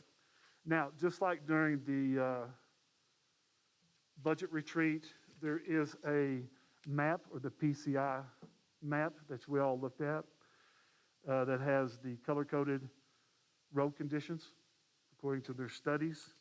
And I have looked into the list that I also provided just to make sure that I wasn't off the mark on the roads that I have scheduled over the next 5-year plan. And I can tell you right now, by looking at them, I'm right on mark with the conditions of the ones that need to be paved. Now, taking consideration that these roads were looked at by these radars about a year ago, a little over a year ago, early 2020. So things have changed somewhat. For example, the construction that we've had over on Clarksley and Mountain View, we have a lot of heavy dump trucks rolling up toward the Walton land up there and dumping up there. And that's why we're going to be doing Duncan and Mesa, Michigan Road, which also serves the purpose of, if we're going to build the firefighter training tower up there, we take care of two things at once in that area. And if you also look on your schedule of roads to be paved, they incorporate approximately 6 roads each year. And that's going to vary how much money we have, how much we'll be able to get complete. There's usually a little more money that comes out at the end of the year through PPRTA for the maintenance funds. And with that, we use it to pave as much as we possibly can to improve the infrastructure of the roads. That's really all I have on that part of what we're going to be doing as far as the paving and how we're going to look at it. Now, all this is subject to change in council's approval. If there's certain areas that can meet the index and the roads are in similar conditions, this is all flexible, obviously. But I think it's a good start that we look at this and we use this index and we're using some science here to get it done that would determine which roads are in the worst shape. And with that, I'll open it up to any questions you might have. Council questions for Jeff? Julie? Ruxton's not on here. Is that a whole separate budget item? Is that why I don't see it? Yeah, and the reason it's not, because I know you had mentioned earlier that there was a sinkhole on Ruxton. I haven't seen that, but now I'm going to go look tomorrow. Oh, I can tell you exactly. I Okay. texted Denise about it today. I want to tell you Okay. right now, please. Yeah, if you could send that to me, I'd appreciate it. Okay, because I'd definitely like to go see it because I didn't know anything about that. So the reason I answer your question, it's not in there, is because we're working the Ruxton project. So it's not in there. I don't want to go pave, stripe, and then they cut the road up and start burying utilities. My other question is, and this is my own ignorance, because I have trouble remembering street names, but don't you need Minnehaha to get up to the new You do. training? And that's not on here? You do. And is that because you think it's not that bad? Because it's not even in the 5-year plan. Well, I can tell you right now, and that may be subject to change, first of all. You're absolutely correct. I could name 75 roads. No, I'm just talking about getting up to the fire training center at this time. And I see Duncan Mesa in Michigan. And Denise had said, oh, we can't afford to pave that before. But now it sounds like, oh, yeah, it's already in the budget, except Minnehaha's missing. Julie, I didn't say we couldn't afford. I said it's because of We didn't have enough asphalt. And Right. it's when you can get the asphalt and Right. when you can pave. Minnehaha, we have in the budget to look at where it's doing the erosion, because we need somebody to come and look at that and tell us That's what correct. we can do with that road, because it is a safety issue for that. So we've got that in the budget. We got to really look at that erosion area, have a civil engineer or somebody come and look at it, and then give us direction of what we do, and then we'll bring that back once we know and manage that accordingly. Oh, so that's already in the 2022 budget book here? For it to look at the erosion, that one part of the road where if you go up there, there is a barrier there, because there's water running down and it's eroding, and we got to figure out what we are going to do to sustain that. Is there money in the budget just for the report, or is there also money in the budget for an estimated implementation of the report? Just for the report right now, because we don't know what it's going to entail. We have no idea if this is a $100,000 project or a $400,000 project, so we got to look and see what they recommend. Oh, thank you for explaining. And then also, can you explain, sir, why is Cedar Lane next 2023? I think when I asked you that last, you said, oh, because it's not paved yet. And so if we only care about places that are already paved and that look bad, but that's not paved. I've never been on a scarier road besides Cedar Lane and Manitou. Have you driven down there, Jeff? I've been on every road here many times. And you've been all the way to the top and then coming back down? Yes, and it is scary, you're right. Super scary. So why is that less dangerous than Cannon Avenue?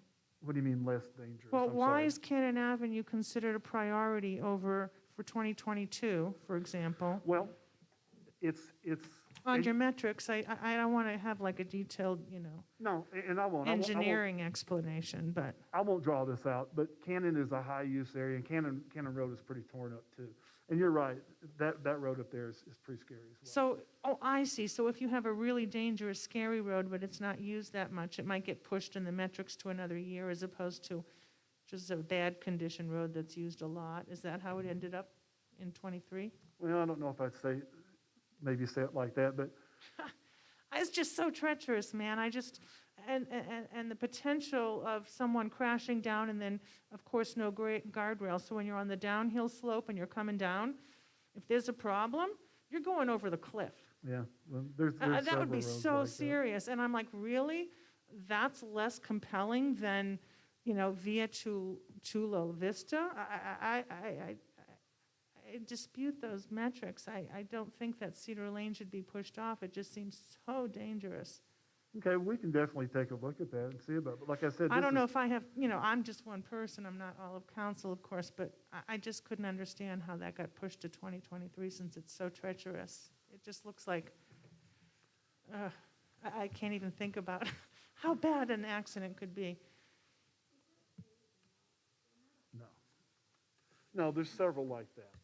There's several like that aren't paid. But at least I would say it is on the list to be done very soon.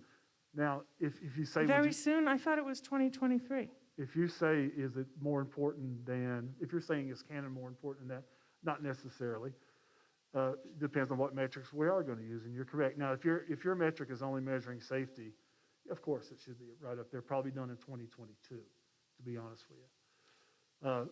In that case, because at least for me personally, safety is an issue. I think that's like our Sure. job is to protect people's safety before we get into Yep. other details.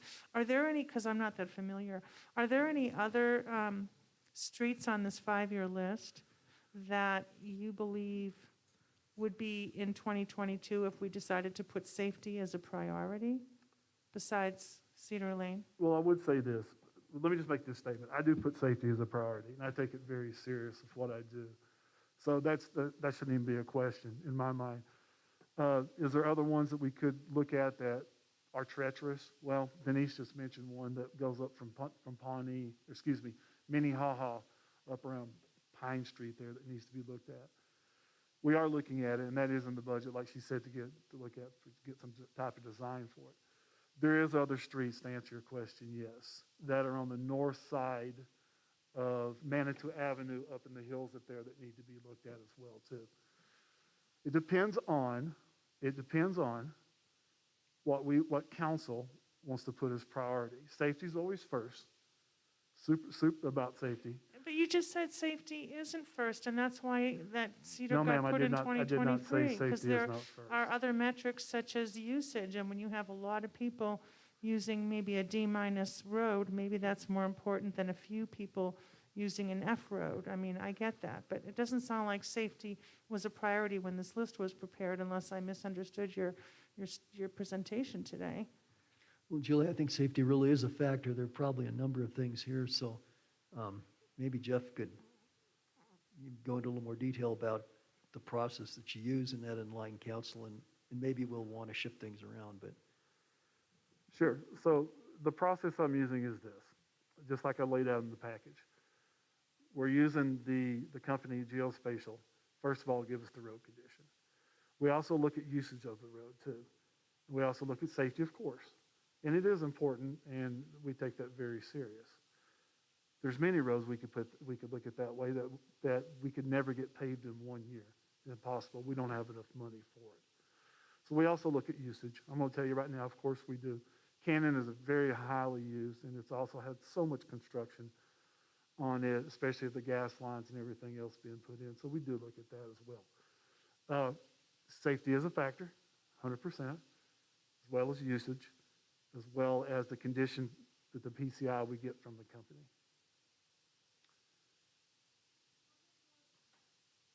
How much more would we need in the budget for 2022 if we move Cedar up to 2022 on a safety basis, if that were to be something that council was interested in? Do you know how much we would need to add to our budget for this year? I will say this. Usually at the end of the year, like I said in my opening remarks, we get a little extra at the end.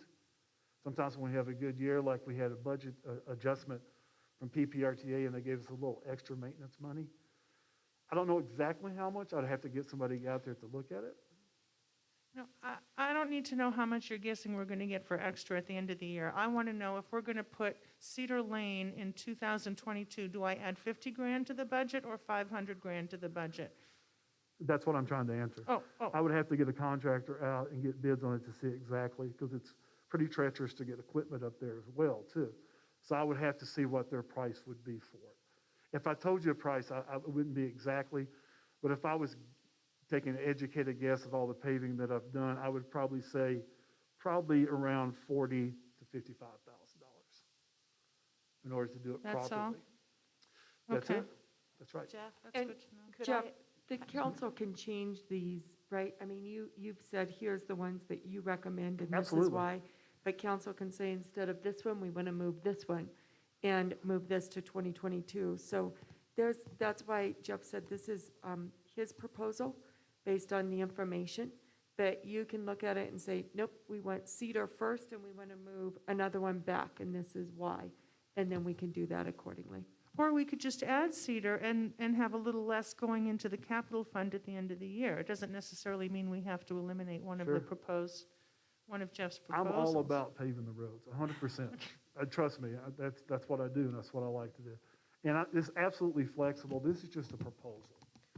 By using some metrics there, we can change the metrics and make other measurements higher on the metrics. That's perfectly fine. It's whatever. Listen, I'll pave whatever you want me to, but as long as we're doing it logically, I think it's the proper way to do it. And Jeff, I respect your opinions on these things, and I'm very pleased to see that you've got some objective data that you can incorporate into this as well. In terms of the safety, I think we all agree that safety is number one. However, I also know that in distributing resources, you look at a threat analysis and you look at what's high probability and do a grid. You know, you've got on the y-axis, you've got high probability, low probability, and on the y, or whichever it is, you've got high risk, low risk, and high risk. Yep.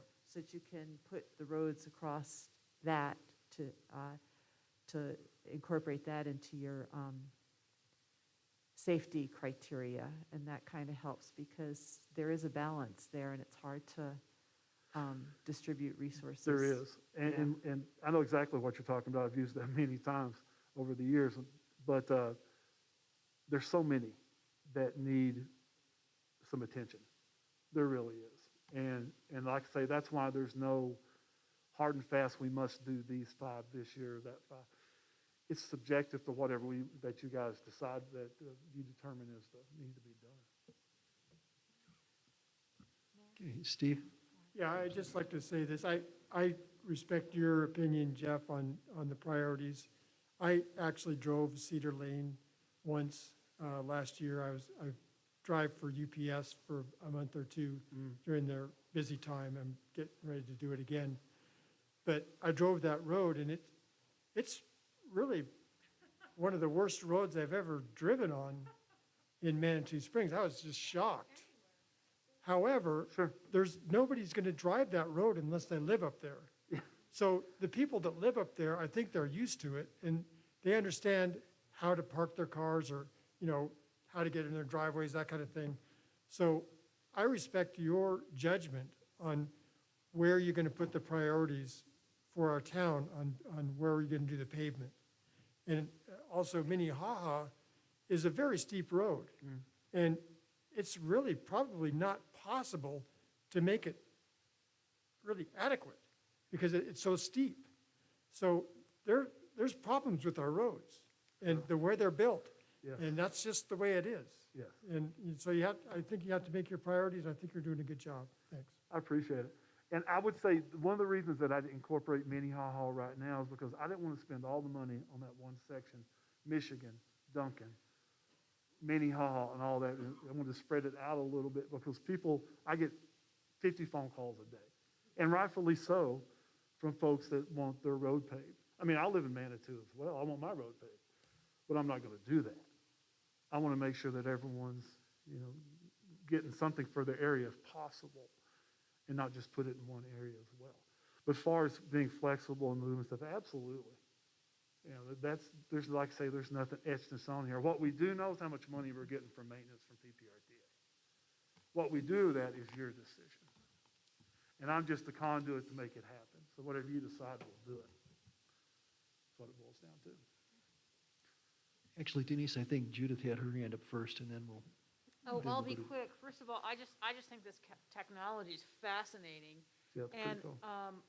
well worth the investment because, looks like you only need to do this once, right? Or Every once- 3 years Oh, is what every it boils 3 down years. to. So Every 3 years you do Okay. it, but you can get a lot done in 3 years. And so I'm just curious, this is a curiosity question, having started a house remodel during COVID and knowing how expensive things got, if you could get them. Yeah. So, you said you had an increase in the budget, but I would imagine since asphalt is hard, has the price gone up It has. exponentially? Because I would imagine we need to put more money in to pave the same streets, or, fewer streets Yes. than we could, pre-COVID. So I will say it went up expeditiously at the beginning when we couldn't get it. It's leveled off a little bit now, and we have been able to get some lately to fill some potholes and do some other things, which was very much needed. Let me just go on the record saying if I could get more money for paving, I could pave a lot more roads. Simple as that. I gladly take it. And then we could do a lot of good things. It was just, the budget the way it is and the lack of payment that we had for a while was tough. Now, we used all of our money this year, which is good for the most part. There's very little carryover to next year. We are going to have a little bit more in our budget for next year, and I would gladly take any more money for paving. Thanks, Denise. Two things is one, Alan mentioned last night, you guys could raise the marijuana tax, which would then allow more money to go for things like this, if that is something that you guys chose to do. Second thing I do want to mention is before Jeff came on, we were not spending all the money that was given to us, and that was a big concern with PPRTA. So we've been really doing a lot of catch-up and spending that money. And the PPRTA money we get that, right? We voted to be on that. We get the money for it, and that's what it's used for, is for paving. So that's one of the taxes that we get, that our community voted to be a part of, that is used specifically for paving as we move forward. So just want to bring that up. Good point, thank you. Julie? Can you give us an estimate, Jeff, just a rough estimate of what it might cost to build a sidewalk at Roxton and Pilot Knob? Do you have the length? Do you have an idea of how long you think it would be? You're talking about just on the corner? The corner around the bend where, Oh, just around the corner? You're restriping that right now, is my understanding, right? So we And are. making- I'm trying to, here's what we're doing right now. And I was going to get with this with traffic calming, but I can talk about it a little bit right now. Is the sharp curve there that you're talking about that goes up there in Ruxton, we're going to grind, we have a company that I'm trying to get in to grind off the middle lane stripe. We're going to move it over to the south, if you want to say, to the left, if you're going up Ruxton. What that's going to do is going to give 9-foot lanes, which provide traffic calming, but on the right-hand side where the sharp curve is, will provide a bigger path for people to walk, a wider path. So what would it cost if we have not a wider path, but a real sidewalk built there? I want to know, because if we have over $1 million of excess money that we're thinking of shoving into the capital improvements fund, then we can certainly afford, without eliminating any of your recommendations, we can certainly afford to take some of that out of capital improvements and looking at safety issues such as a sidewalk in a treacherous area where we constantly, every week, Yeah. almost every week, get complaints from people. So do you have any idea what that would cost? So I would estimate, just for around the curve, from right there where the sidewalk ends at the one road and then up around to where it starts at the trail, I would say probably, I could do it get it done for $50,000. 50? I think so. Thank you. I think we could. Well, the thing on the right is, if we still went ahead and moved the striping over to give more room on the right, we might. But if you build a sidewalk, it's got to be ADA, and it has to be 36 inches wide. So you'll have to make sure you have at least 3 foot on that side. There's also the hillside. We might have to cut back a little bit of the hillside just to make sure that it's not protruding out in the area that you want. It's all doable. I mean, everything's doable. You could do it on the left-hand side, but if you did it, you'd be crossing on a sidewalk from the right to the left. And nobody's going to do that because we have hundreds of thousands of people that walk on that right-hand side constantly. Yeah. Your volume, your, Mike, A stripe there, those buses, those trucks, and everything that go up there, they don't pay any attention to that stripe. No, you're right. Okay? We need to have a sidewalk there that's raised, that communicates to people that, you know what, you're going to get some serious tire damage, you know what I mean, if you veer into that sidewalk there. You know what I mean? And I see it, I walk up there almost every single day, and there is somebody who is clipping, and it's, most of the time, you know, Mountain Metro is really pretty good, but the other day, Mountain Metro went around there, and I'm not kidding you, there were people that were just flying every which direction. Yeah. I don't know whether the driver was trying to avoid a squirrel or what, but you know what I mean? We just need to get a sidewalk there. We are going to kill somebody. We're going to hurt somebody. And to me, I don't want to do a stripe. And if it's $100,000, I say, let's get it done. You know what I mean? Because if we're a community that's talking about that we want people walking, okay, this is the most dangerous strip on Ruxton, okay? About the only other place that you can actually just get creamed is, just to be perfectly honest, just somebody backing in front of you, you know, in front of the cog or something like that, trying to back out of their parking lanes because they won't let you park there. You know what I mean? You've come too early or something like that. But that's not something that we can control. This is something we can build and make it safe. And it's not something that we have to redo, right? Correct. Let me tell you, and I certainly don't disagree with any of that. I agree 100%. Very dangerous.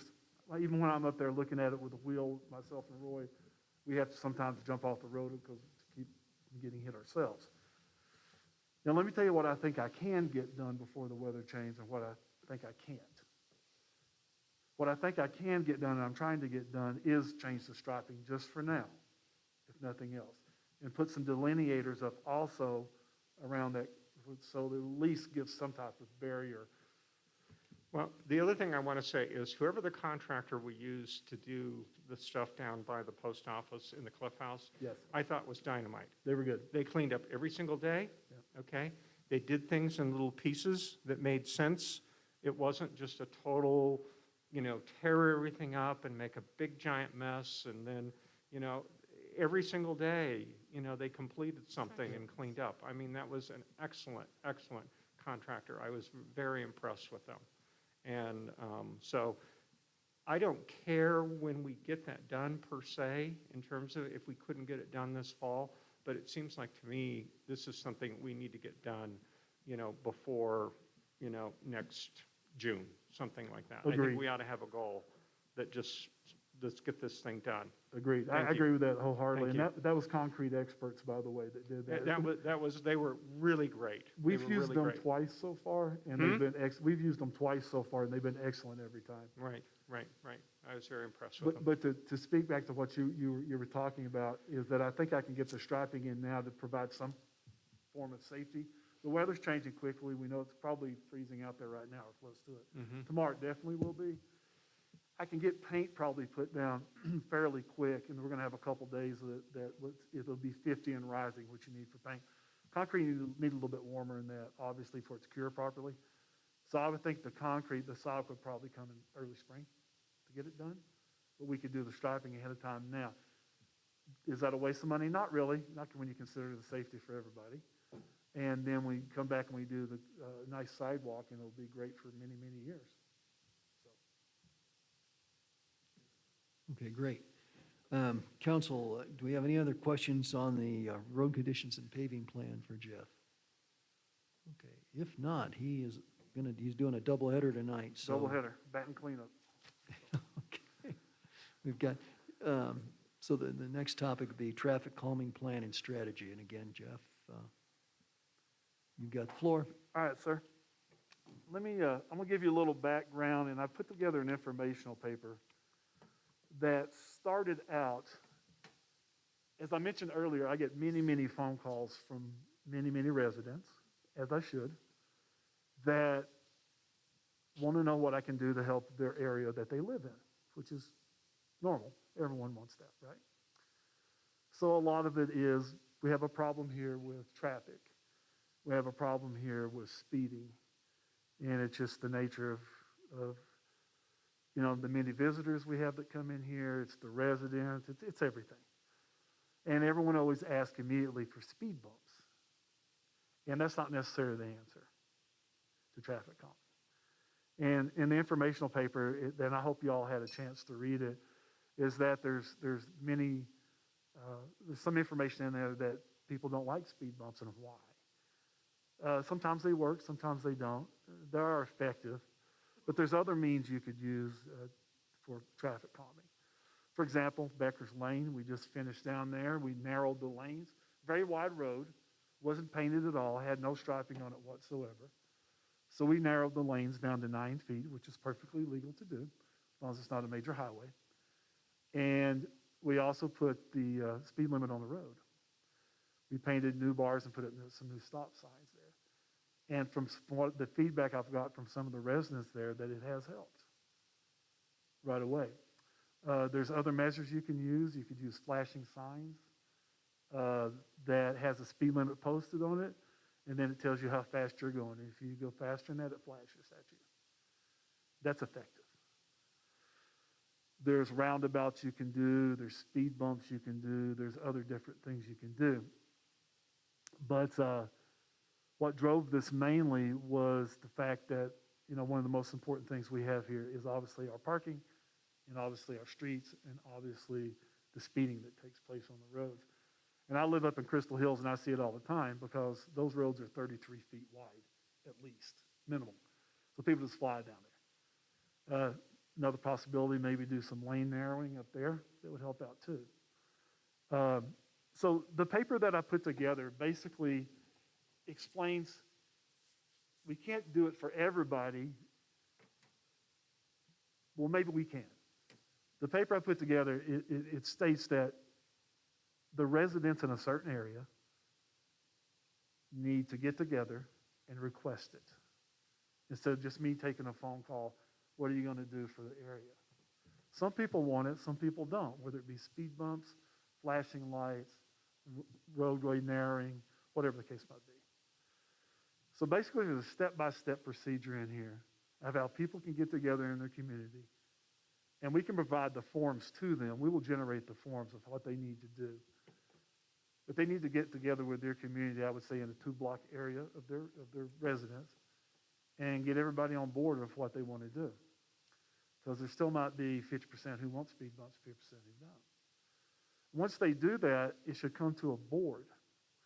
And I'm thinking that the board should be made up of 2 city council members, 2 city employees, and maybe an executive member like Denise or Roy to sit on it, to look at these requests. Also, and there were some studies that several places have done these type of programs, and they've been very successful. They also have the folks in that community have some financial responsibility with it as well. That if they request, let's say, a speed bump or whatever, that they have to foot half of the bill.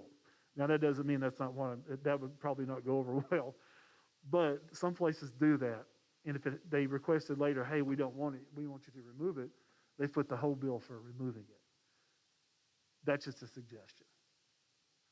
But the main part of it is that there has to be some type of way we go about this instead of trying to fill 100 requests of help me. So I think this is a smart way. I don't know if it's the right way, but I think it's getting there. I think it's 80% of the solution at least, that we get the residents involved in the process. And if they really want to do it, they get the buy-in from the folks that live in their community in order to do it. May I ask him a Yeah, question? Julie, go ahead. Can you tell me, I was told today that when you go up the hill on Roxton, there were some new signs that say, please go slow. But when you're coming down, which is when everybody flies, there's no such signs. Can you switch those over to the downhill side so that it makes sense? Or, Sure. and then the other thing is, I was asked if there could be a flashing sign, again, on Roxton, for the downhill people, showing them how fast they're going. Does the city already own these flashing signs that do that, or is that something we need to rent, or how does that affect the budget if we were to decide we're going to allow Ruxton residents to have that flash? Because they're complaining about how the speed coming down the hill, which is particularly treacherous, as you know, given the road configuration. No, that's a real good question. I've been working with Roy. We don't have any of those signs right now that flash and tell you how fast you're going, and then the speed limit's posted above it. I'd like to get some. Some of the residents, we've talked before, Roy has talked with some folks. They don't want the flashing signs. That's where you would get the community involvement to request some traffic calming, and then you get the buy-in of the community. And if they agree, that's what they want, then it goes to the panel. And the panel says, that makes good sense. Well, I understand your proposal and the process, but what I'm trying to find out is, do we own the signs? The answer is don't. no. We How don't. much would it cost to buy one? Because we have to decide the budget, and I don't want to be told, oh, it's not in the budget. So I'm just asking you, how much do I add to the budget if we're going to have 2 of those signs on Ruxton for the downhill traffic? I don't have the exact price, but Rough. if I was going to roughly say, you said 2? Roy's working, I will tell you, Roy's getting an estimate on that, so I don't want to do an estimate right now. Okay. Roy, I think, has got that number. Is that in the budget, And Denise, we'll look- under one of these categories? So that's one of the things that could be part of the mobility, right? Is how do we do this? That could be part of the 100,000. Or you can say you want 2 of those purchased, and Roy can give us that number. I know before he went on vacation, he gave me a tentative number, but I do not want to put it out there, so I can ask Roy what it is. But I recommend that we really talk about to the community, because your community, some people wanted a flashing light, others did not want a flashing light. And some want a speed bump, others don't want a speed bump. That's why this is so hard, because some people want this light, and then others are like, no, I don't want it, and I don't want it outside my house. It could be someplace else, but not outside my house, because it shows up at night. So those are the conversations I think we need to have. But I can let you know what that cost is as soon as Roy comes back. I'll send him an email and see what he got for it. Because I know he might even have it, he might even be ordering it this year. I'm not sure, because he said he wanted to get them in. Yeah, I think he is. I think he's going to order them. And Roy has been working on that. We've been seriously talking about the traffic calming issues that we want to do. I'll give you another example of traffic calming, not to get off the subject and go on a rant about stuff, but we're also doing El Paso this coming week. So with that, minus where they're doing the gas installation, because that messes up everything, these CSU guys. But anyhow, we're doing from Becker's down to where the road is closed off going toward Columbia down there. We're going to restripe that and put also the speed limits on the road. And then we're going to skip the area where they're doing the gas line right now. And we're going to go to the new three-way stop that's up by the pool up there on El Paso. And we're going to restripe from there all the way down to Old Man's Trail. And with that, what we're doing is we're narrowing the lanes for traffic calming and also putting bike lanes in there with churros and different things on the road. So we'll have a walk lane / bike lane. It's some of that extremely narrow areas down there that's by the castle and all. And by doing, we have enough room. We measured it. I've had the contractor out several times. And we're doing that this Thursday and Friday of this week. So the next couple of days. So that's just another part of the traffic calming I just wanted to mention. That we're So doing. do you agree that the please go slow signs on Ruxton would be more effective on for the downhill traffic than the uphill traffic? Probably. Are you willing to change that, to move those? I'm willing to do whatever direction I get to make the place safer. Oh, I see. Well, I guess I'll have to make a motion for it next week. Okay. Julie, you don't need to make a motion. You sent me that text today, and I already forwarded that to both Jeff and Roy and Dole Yeah. to evaluate and look at it. So they'll be looking at it and seeing, and they're moving signs, as you know, and what I talked about, last week. We get hundreds of requests for signs, and we're constantly evaluating. Some people say they want more signs, some people say they want less, but they'll evaluate that and look at it. And I did not realize that there were no go slow down Ruxton, but they'll look at it and see and let you know. Okay, Judith. I just think this is a wonderful conversation that we're having, and I support it. I do want to say one caveat, though. While I am all about any traffic calming measures we can enact, I do not want this to be a Band-Aid for the real problem, which is traffic mitigation. And let me tell you, we don't sit around as neighbors and go, gosh, I don't have anything better to do. I think I want to, advocate for a speed bump. Sure. There's only one reason why neighbors get, people complain, and it is because of tourists, okay? So my neighbors don't speed. I mean, I don't have a problem with my neighbors. I have a problem with tourists, right? You do? Yeah, we generally don't. We have a lot of trouble because it's very timed with the employees going to the trading post in the morning, and they're late for work and they want to get out of there and have their beer after work. So coming and going, and delivery trucks to the trading post, a lot of problems with that. And that darn, I've called 3 or 4 or 5 times on the whatever waste system they're using, Colorado Springs, because they come barreling up the street. But I bring this up because I think it's great to get neighbors together. I think it's great to talk about solutions and perhaps even a petition or do a spreadsheet. I knocked on doors for 4 hours one day. I got a total of 10 people to answer the door, and I got 5 different, I want this, I want that, I want this. And it all has to do with where your house is, right? Yeah. Right? If your house is where we're thinking about the stop sign and you don't want it, so everybody wants their, I love the condos because they're not in front of my house and blocking my view, right? So everybody's got their own little wish list. But when it comes to paying for it, number 5 here, we already pay for it a number of times over. First of all, we pay for it through taxes. We pay for it because we buy things on Amazon.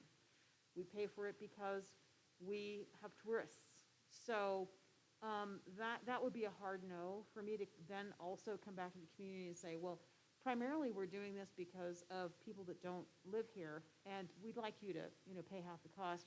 It would be something that would be hard for me Sure.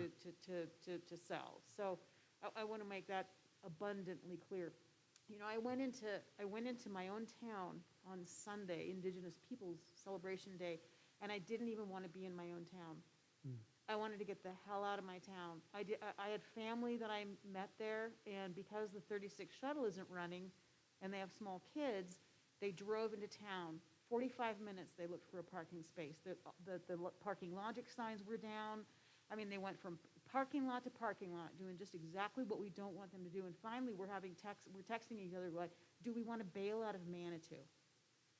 It was bumper to bumper traffic. It was horrible. And so I'm telling you this just because one of my family members said to me, you know, I live here, and I see all these signs, shop Manitou, come and be in Manitou. You know, and she said, I can't even park in my own town. Yeah. So again, I think we need to really think about, yes, we can calm the traffic, but we need to really focus our energy on next year. I really think we need to focus on parking policy that actually really addresses the problem. Absolutely. And to answer the first part, that was just a suggestion about having the residents pay. That was just something in my research I found. That's just something for you to look at. I didn't think it would be a great idea either, because I pay taxes here as well, so I understand that totally. And the second part is Roy is really working hard with myself and Dole about the situation that you just mentioned about you can't even get around town. It is impossible to find a parking spot. If you drive down Manitou Avenue, you know, from, well, just about anywhere, from City Hall all the way to the circles where they're doing MAPS project, it's impossible. It's impossible. And then you'll have 50 cars parked in the middle of the road there. So he's working hard. It is such a narrow corridor and limited resources for parking. It's ridiculous. But we are working on it, trying to do a little bit better. And I will say Roy has been had some good ideas, and it's just a matter of implementing them, you know, with you guys' approval, trying to get it done. And I think it's really important. We're not gonna solve this traffic problem until we have the COG at a remote lot shuttling the people in. So we have to talk about that. It's not a discussion for tonight, but we can do all the traffic calming we want. But this council has to set policy where instead of, you know, these entities telling us what they're gonna do and, Sure. and you know. So and I'm just going to say every opportunity I get to say it, I'm going to say it because we have to do the hard work and say, Yeah. It's not optional, and this is, if you're going to do business here, this is what you're going to need to do. So. Yeah, it is. Mayor Pro Tem? Thanks. Just pertaining to your information paper specifically, I found it very informative to read about the pros and cons Yeah. of traffic humps and traffic bumps or whatever the heck you call them. And to me, because I've also heard, I think that I don't know how the one at Engelman Canyon went, but I went to 2 of the police or community meetings. And I would say that more than anything else, they talked about traffic calming, pretty much. That it wasn't much about police issues. It was primarily about traffic issues. But anyway, my point is that it was very educational to read your paper with, again, objective data in it. And I think it might be very helpful, rather than you having to explain to hundreds of people who are calling you about this, to publish either on the Pikes Peak Bulletin or on social media some of the information. Not the process at this point, because that needs a lot of work if we decide to do that, but just on, why traffic humps, what's good about them, what's maybe not so good about them. And I think that might be helpful to folks, that there are, Absolutely. as well as other traffic calming. So just kind of an informational thing, I think in the very near term might be helpful. Yeah, thanks for bringing up. That's a real good idea, and I certainly can do that. And get it approved through Roy or Denise, absolutely, with some good information in there. Absolutely. Julie? Are you in charge of signs? Yes, as well as many other things. Yeah. Okay, well, I have a sign request. When you're traveling down Cannon Okay. toward the post office, as you're approaching Cannon Lot, Okay. the entrance sign makes it look like you're supposed to enter into that hippie store. the entrance sign should be after the entrance, facing the traffic, not before the traffic even can see the entrance to the lot. At least in this country, that's how it's normally done. So it's very misleading to people. It would be a simple fix, I think, if you could move the sign where it belongs. Do you know what I mean? I'm don't trying know to if I'm- visualize it right now. I can't remember. So it's right before the entrance to the lot. Yeah, so like as you're driving down the street, Yeah. on your left, of course, it looks like first you see the entrance sign, which is posted right in front of that hippie store. I forget what it's called. I know what you're talking about. Yeah. And then after that is the driveway into the lot. The way signs normally are, the way we're used to in this country, is that the sign is on the side, it's on the west side of the driveway into the lot, not on the east side of the driveway into the lot, which looks like you're supposed to drive into the store. Yeah. It's just a simple little thing, Sure. but I think it would help because I have to drive that street every day, and sometimes it takes me 5 minutes just to get down one block. Yeah. And people are all goofed up about which way to go in, which way to come out. So Let me that's take just a a look at it request. tomorrow, along with Ruxton, yeah. And my other sign question is, can you put an entrance sign, please, on Manitou Ave for traffic that's heading west, that says entrance into the, or make them do it, into the, whatever that first marijuana store is, whichever one that is. Because there's all this crazy traffic. They take a left on Crystal Hills Boulevard, and then they realize, oh, there's no entrance into the store from here. And then they, turn around or make a U-turn. And I know Nancy Fortune has mentioned that the people up there don't like the inconvenience of the occasional U-turn. So can we just have an entrance sign there so that people who are traveling that way know, oh, here's the entrance, okay, I can go in, instead of can't. figuring it out after? Jeff, we can't, let me respond to that. I think you brought that up a couple of weeks ago, and I have Karen in planning doing a whole review of that sign about whether we can move it, what we can do, and I'm supposed to have that, I can't remember the due date for her. So I promise I'll get you an update on all of that as we move forward, because there's been, and I don't know the history, but there's a fairly long history with the signs there.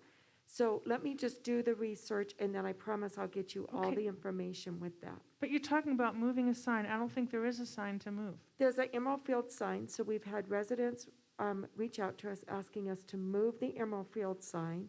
We've had a resident ask about the U-turn, so we put those up. And then we've had a resident ask about the entrance. So I just need, because the sign is on Emerald Field's property, I believe, so there's a lot of research, so I promise I'll get you all the information. I don't remember the deadline date that I gave Karen, but Karen, I'm planning, is doing all the research on that, and I promise I'll get all that to you. And I don't want to say, no, but we just have to do some research on this one. All right, thank you. Do we have any more questions relative to traffic calming for Jeff? If not, okay. Natalie? I'm assuming now that the tortoises are up, you're going to get a lot of requests for murals. For more and turtles? Sure. More turtles, so. More turtles, I better. just assume, there's some mention of it in here, but it doesn't really go into detail, so I don't know. Oh, if you for want to process. the painting on the road that does traffic calming? Thanks for bringing that up. So that is another study that people have done that I researched, that not only with painting the traffic limit on the road, but by doing murals on the road, it also calms traffic. And it looks pretty cool. My wife liked it more than me, but it's all right. It's turtles. I thought football stuff would look better, but the turtles, I think it's a pretty cool deal, honestly, and it certainly fits Manitou. I'll say that. So I thought it was a good week for them to get out there and paint it. And we also did some striping out there. I don't know if you noticed. We did create a 3-way stop sign there at that intersection. And we also painted stop bars, painted stop on the road, and did a turn lane there too. So we took advantage of that while it was closed down. So I thought it was very successful personally. Great, thank you. Council, I guess I'd like to get a sense of what kind of direction we'd like to go with this. I think Jeff's presented some neat ideas, and certainly it's a problem that we have throughout town. He made some suggestions. Council, do you want to come back and visit this another time? Do you want to give a little direction to Jeff? What's your pleasure? Julie? Well, I'd like certain things to be a requirement in our budget. It's my understanding I'm supposed to email Denise to identify what those are and copy council on it. So, yeah. Okay, well, that's good, then let's go ahead and, that sounds like a good course of action for now, to go ahead and mull this over and send your thoughts to Denise. I guess the question is from a planning perspective or from a program perspective, do you want us to continue to work on this and come back with a proposal that's more fleshed out with exactly how it would work and the process and maybe who would sit on it and those things? Or do you want this to, we've presented and now you've seen it and you're saying, okay, this is great, but we don't want to move on it right now? Or that you say, we want this in a work session in February. I just think we need some direction of how you want us to do this program. Or do you want it implemented? How do you want us to move on that? Okay. Oh, can you clarify, what program are you talking about? It's with this, the process that this paper talks about, which is the community comes together, they identify, they, talk about how they might do traffic calming in their area, those type of things. So it has worked in others. It may not work here, but I know, I'll give an example and I'll give a shout out to Judith, who has really done a great job in her area, talking about some want signs, some don't. So let's try this, see if that works, then we'll move on. So they're really involved in the process in what they want in their area. Do you want a speed bump? Do you not? Some people do, just those type of things. So how do you want us to proceed with that program and how to do it? Or do you want it to just say, don't worry about it right now and maybe bring it back in February, March, April? Or we don't want it to be implemented at all? I really like the idea of the community coming together, whether it's 2 or 3 blocks, and having the input and deciding what kind of traffic calming measures they want to take. Okay. Because it's like Jeff was saying, you can't really take just somebody coming to you with an email saying, hey, I want a traffic bump, but they haven't gone to the people that live around there. That's right. And they haven't decided what the best choice is, what the best alternative is. So I really like that. If we could have some kind of a process, so like you were suggesting, where the neighborhood has a form or some sort of thing where they, a petition, they go around the neighborhood and they say, here's what we want to do. We need to get people to slow down. Here's what I suggest they do. And they get buy-in from the neighborhood, then they come to you with their proposal. I think some sort of a process like that, I think would really work. And I certainly can I can refine it and take some things out that council said tonight that didn't particularly like them paying for it and stuff like that. I can refine it, and we can do it several times if need be until we get a product that we think is best suited for the community. I absolutely can do that if that's what you want. And then I can come back later, like Denise said, February, whenever you want to, and present that to you, see what you think about it. Well, I like that idea. I think kind of like the February timeframe. I think maybe something of a process, but maybe I'd be inclined to do something fairly simple to begin with. Sure. See how it goes, and you've probably got any number of spots that people have called up. That same yes. location. Crystal Park Road comes to mind. We've Yeah. got a lot of complaints on El Paso Boulevard. I think it might make sense for you to reach out to some of the people you've already been dealing with and just kind of do a simple survey on your own and just do a little common sense and see what the feedback is that you get. Sure. Would that sound reasonable to council? Judith? Just a comment. So you mentioned possibly putting together a task force of a couple of council members and some staff. And so I just want to throw out the idea that instead of you doing it alone, maybe early next year after we have council may change a little bit, will change a little bit, to have a task force come back and revisit this and put together something and that's got both council and staff input, and then, because, you want to define neighborhood, what do you define neighborhood? So many things in there, you can have a group leader, and you have your neighborhood, and, you survey them, and you have a spreadsheet, and they get to, it's so many little moving parts that you could condense and make it pretty workable, I think, and maybe bring neighborhoods together in ways that they haven't been brought together. But I just was thinking that maybe sometimes it's good to work together in a group and do a group think on it. So. And that's a great idea. I'm all about group activities. I've got plenty to do. So if I can get help doing it, absolutely 100%, because more minds working on it's better than one anyhow. So I think a task force is a good idea as well. I'm 100% open to that as well. Like I said, at the end of the day, my objective is to make it better for the community, period. Whether it be safety, whether it be better infrastructure, or whatever the case might be, that's my objective. So however we get there is fine by me. Great, thank you. Any further comments on this? All right, Jeff, thank you very much. Yes, sir. Thank All right. you. Appreciate the work that you've done on this.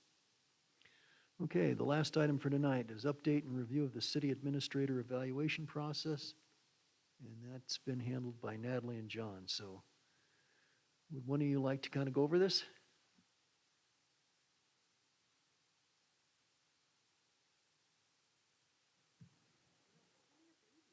This is John's I meeting. guess you're on, John.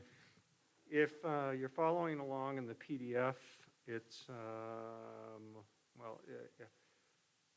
if you're following along in the PDF, it's page 270, and if you're in the other civic thing, you'll just have to punch in the right place to get to it. What we have here before you is, number one, I think kind of the distinctive thing that we're suggesting we do, which is different than what we did last time, is that we won't have any numerical scoring, okay? In terms of, this funny range of 5 to 1, and then doing, I'm sure John got to spend an awful lot of time transcribing all those paper sheets back into a spreadsheet and double checking to make sure it was all accurate and everything. So what we're proposing is essentially this, for each category, that you would be able to give 4 pieces of feedback. And maybe there are certain situations in which you saw that, there's improvement needed, meets expectations, exceeds expectations, and maybe there's comments, okay? And so you can put something in all 4 cells, okay, and those are valid. And I think what we didn't want to get involved with was all this kind of numerical scoring, certain sections and rolling up to then a composite score. I don't know, has that really helped last time in terms of if I was on the receiving end from the standpoint of Denise, that you got maybe some below expectations and exceeds expectations, and the whole thing just averaged out to the middle, okay? I think what we want is kind of a dialogue about, how's it working on each particular kind of category. So that's the first thing in terms of the philosophy of it.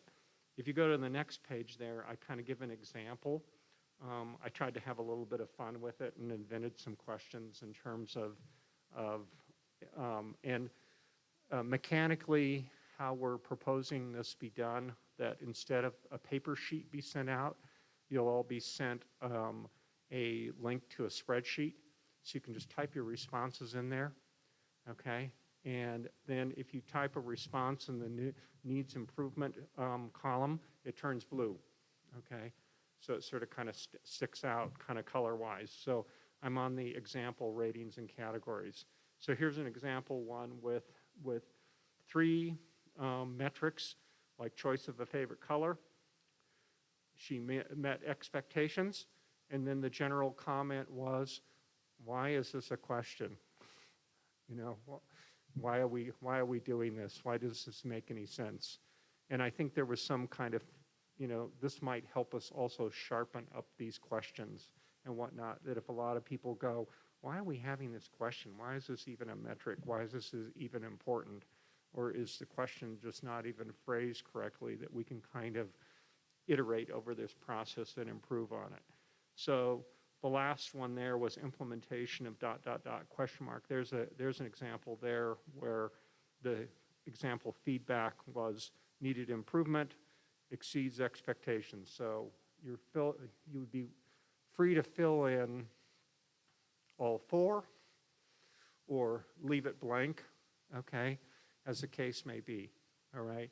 So then if you scroll down to the next one, the example merge, then this is what the whole merge will kind of look like. For every single question, every council person will have their own line. And so for a particular metric, like choice of favorite color, you'll be able to look at everybody's feedback at a glance and see what's going on. And then over there on the right-hand side, if we, in talking with the city administrator, if we have a consensus about how we can kind of boil this down and an action plan, if we want one, we've kind of provided a column for that. Okay, so hopefully what I was trying to do was avoid maybe some of the mechanics that John went through of transcribing paper sheets. This should be fairly easy to do because we're going to have 7, 8 evaluators, including, Denise herself. And so each metric will have its merge. Are there any questions on terms of maybe how we're proposing to do that and what that will look like? Did anybody follow along with that? I did want to add that you do point that it does indicate which person, exactly. will Which not be an person gave anonymous each row, statement. okay? All right. And then the final thing is sort of the proposed questions between Denise and Kelly and Natalie and myself. We looked at literally hundreds of different evaluation kind of sets of questions and whatnot, okay? And we tried to kind of pick kind of the best of them in terms of, and I believe I said in the introduction that I think there ended up being 10 categories, big categories: providing information, okay, how is it done? Providing advice, implementing council policies, fiscal management, okay, personnel management, okay, citizens relations, intergovernmental relations, communications, and implementation of council policies, job effectiveness, okay. And so those were the big categories, and then with each category there are sort of kind of some fine-tuned questions within them. So at this point in time, if you like the format, this is a good time. If you don't like some of these questions, okay, or you don't think they're clear or whatever, or you want different ones in them, I think this is kind of the time that we can entertain that feedback from you. So this is what we have. Any comments or suggestions or whatever? Nancy? Sure. I'm intrigued by this. I'm convinced there's no silver bullet when it comes to evaluation. So it's kind of, give it a good try and see if it works. These questions I think are job position description kind of based in terms of what a city administrator should be doing. Is there any, did you consider any management by objective, i.e. have Denise submit her objectives for the year? I mean, it's too late for that for this year. No, I think if we wanted to add that section of particular performance on certain objectives and projects, we could certainly add another section for that. In other words, is that what you're talking about? Yeah, yeah. Yeah, Um, exactly. It's just that I don't know that we as a council set great goals, I know, and that measurable was our goals. difficulty Right. in setting that objective section. Yeah, So maybe that's for next year. maybe that's for next year, or if you do think there are particular ones that ought to be in here, then we can add kind of an 11th section, which Yeah. is kind of the goals and the objectives and the measurements of them, the performance on them. Yeah, so that goes back to my comment that I think what you've incorporated, your major categories here are based on a typical job description as opposed, of a city administrator as opposed to goals that we gave her. So I'm not averse to that. I think, again, this is quite comprehensive, I think, so that's good. A couple other things that I was wondering, so I don't have suggestions on questions beyond just philosophically thinking about how to continue doing it over time. But a couple other things was, who would do the programming for this? Oh, it's already done. Oh, cool, okay. It's already ready. Yay. And do you have, a plan for a schedule of when we'd all have to, well, this makes it much easier because if we just put it online, it's automatic. So it can be done very quickly. Exactly. Okay, so So you don't, basically mechanically, okay, so let me talk about the mechanics real quick. Everybody, all 8 people would get the blank online form, okay? You can change it, okay? It'll be sent to you and you'll sort of kind of be the owner, which means you can see your own revision control. And so that after 3 days, if you go, what happened to some comment I made? Did I erase that or whatever? You can kind of go back and go find that. When you're all done, you'll write your name down on the bottom, okay? So that when we do the merge, we know how to do the attributes of it, okay? And then the big merge sheet will then be reshared to all 8 people so that everybody can see that, okay? so it's all been beta tested and alpha tested and beta tested and it's all been alpha tested and beta tested and, Yeah, okay. exactly. Yeah, exactly. So my last question is, have Denise and Kelly had any opportunity to provide feedback on this? No, this is the This first is the first time time? we've kind of released it. I would just recommend getting some input from them. Well, that's just- what I'm saying. Anybody at this point now can freely, and I believe that, I'm sorry, I don't have my glasses, but. No, I have them in my pocket. Oh, I'm sorry, the PDF that I sent you, as it turns out, there's a alphabetic and numerical code for each one of these questions. I suppose that what we could do is if people have feedback on this, okay, we could actually share the sheet now, okay, and you can actually give feedback on the sheet, and that might help us, if we see I think we've done a pretty good job of checking spell check and the grammar and whatnot, but there may be a question that a lot of people don't want, or you propose a question, okay, and we could certainly share a sheet in which is live, and periodically maybe we send you a email link that says, go check it out, so that if there's any iterations, if you think we're 90 or 95% ready or whatever, then you guys just need to let us know when we roll this thing out, okay?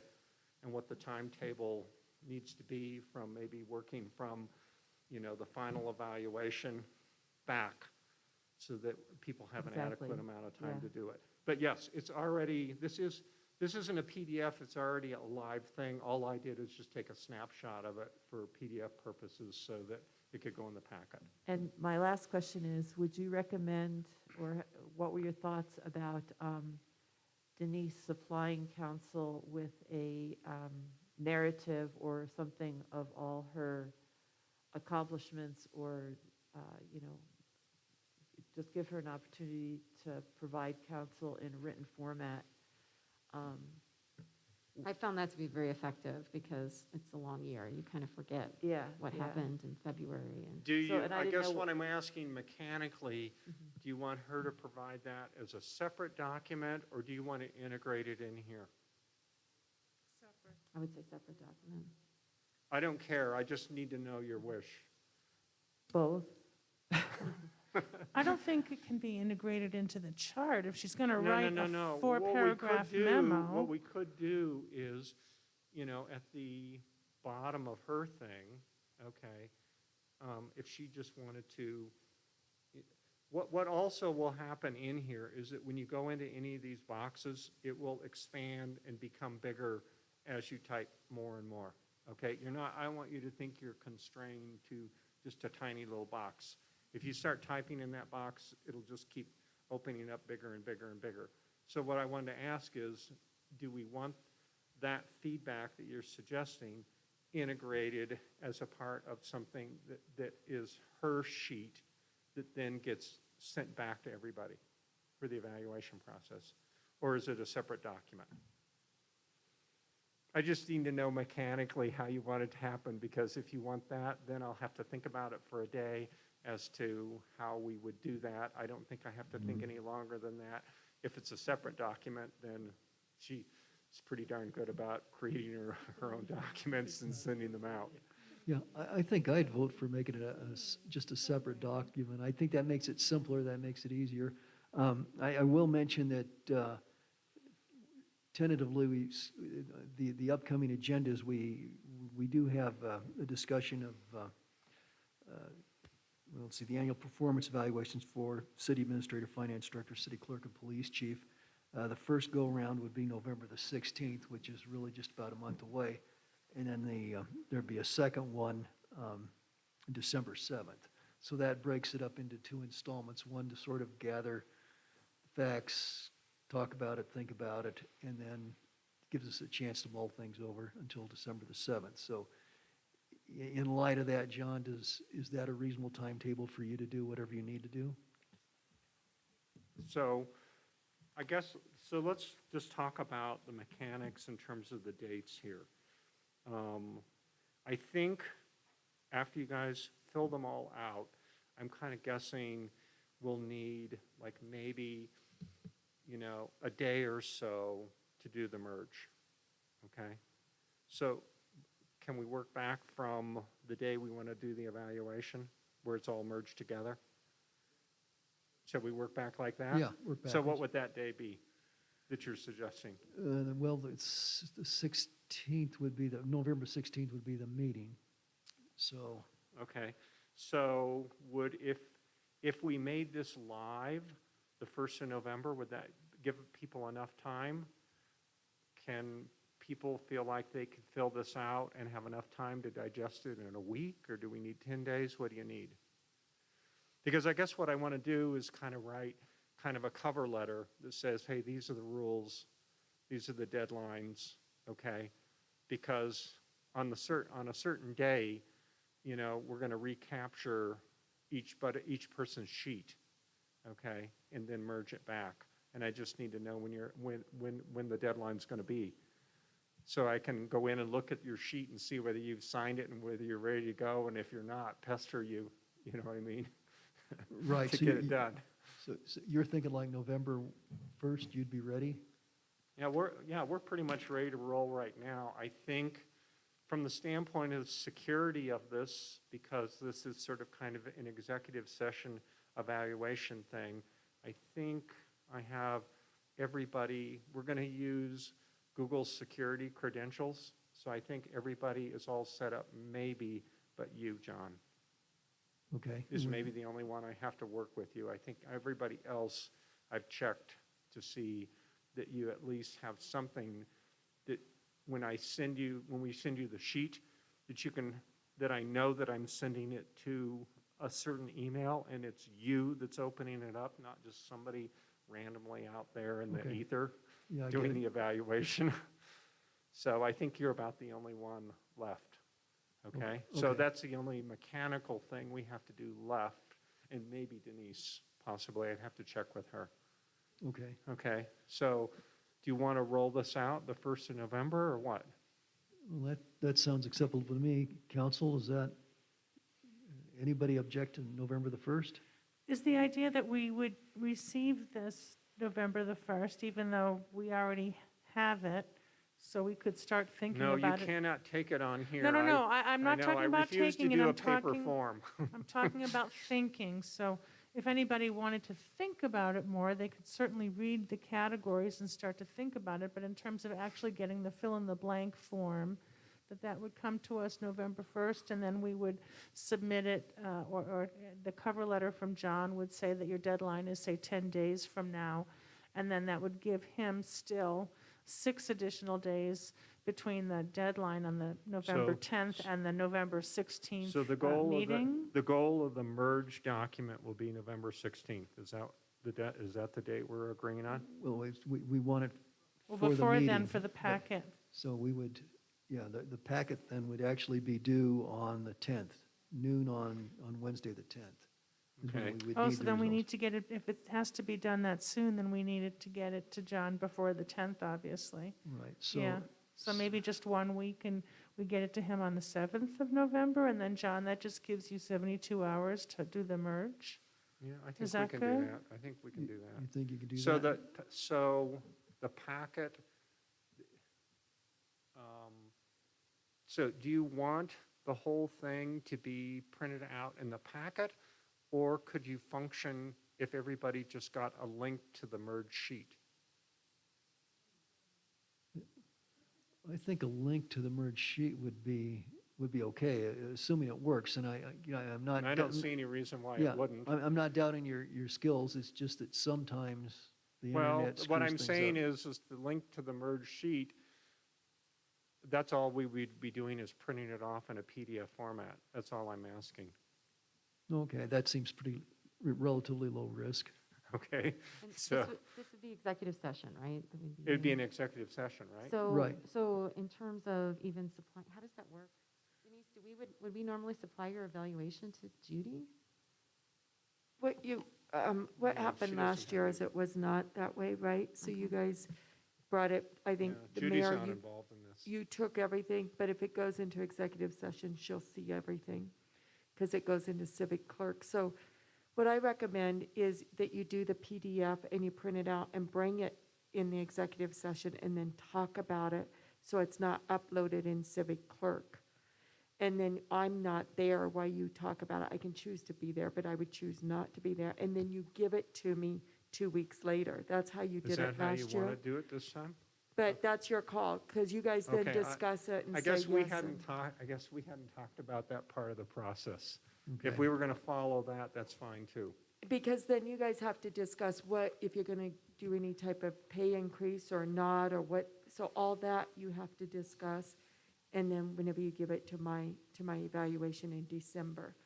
So, I recommend that you do the PDF and you bring a hard copy and you hand it out and discuss it in executive session, and I would not be here.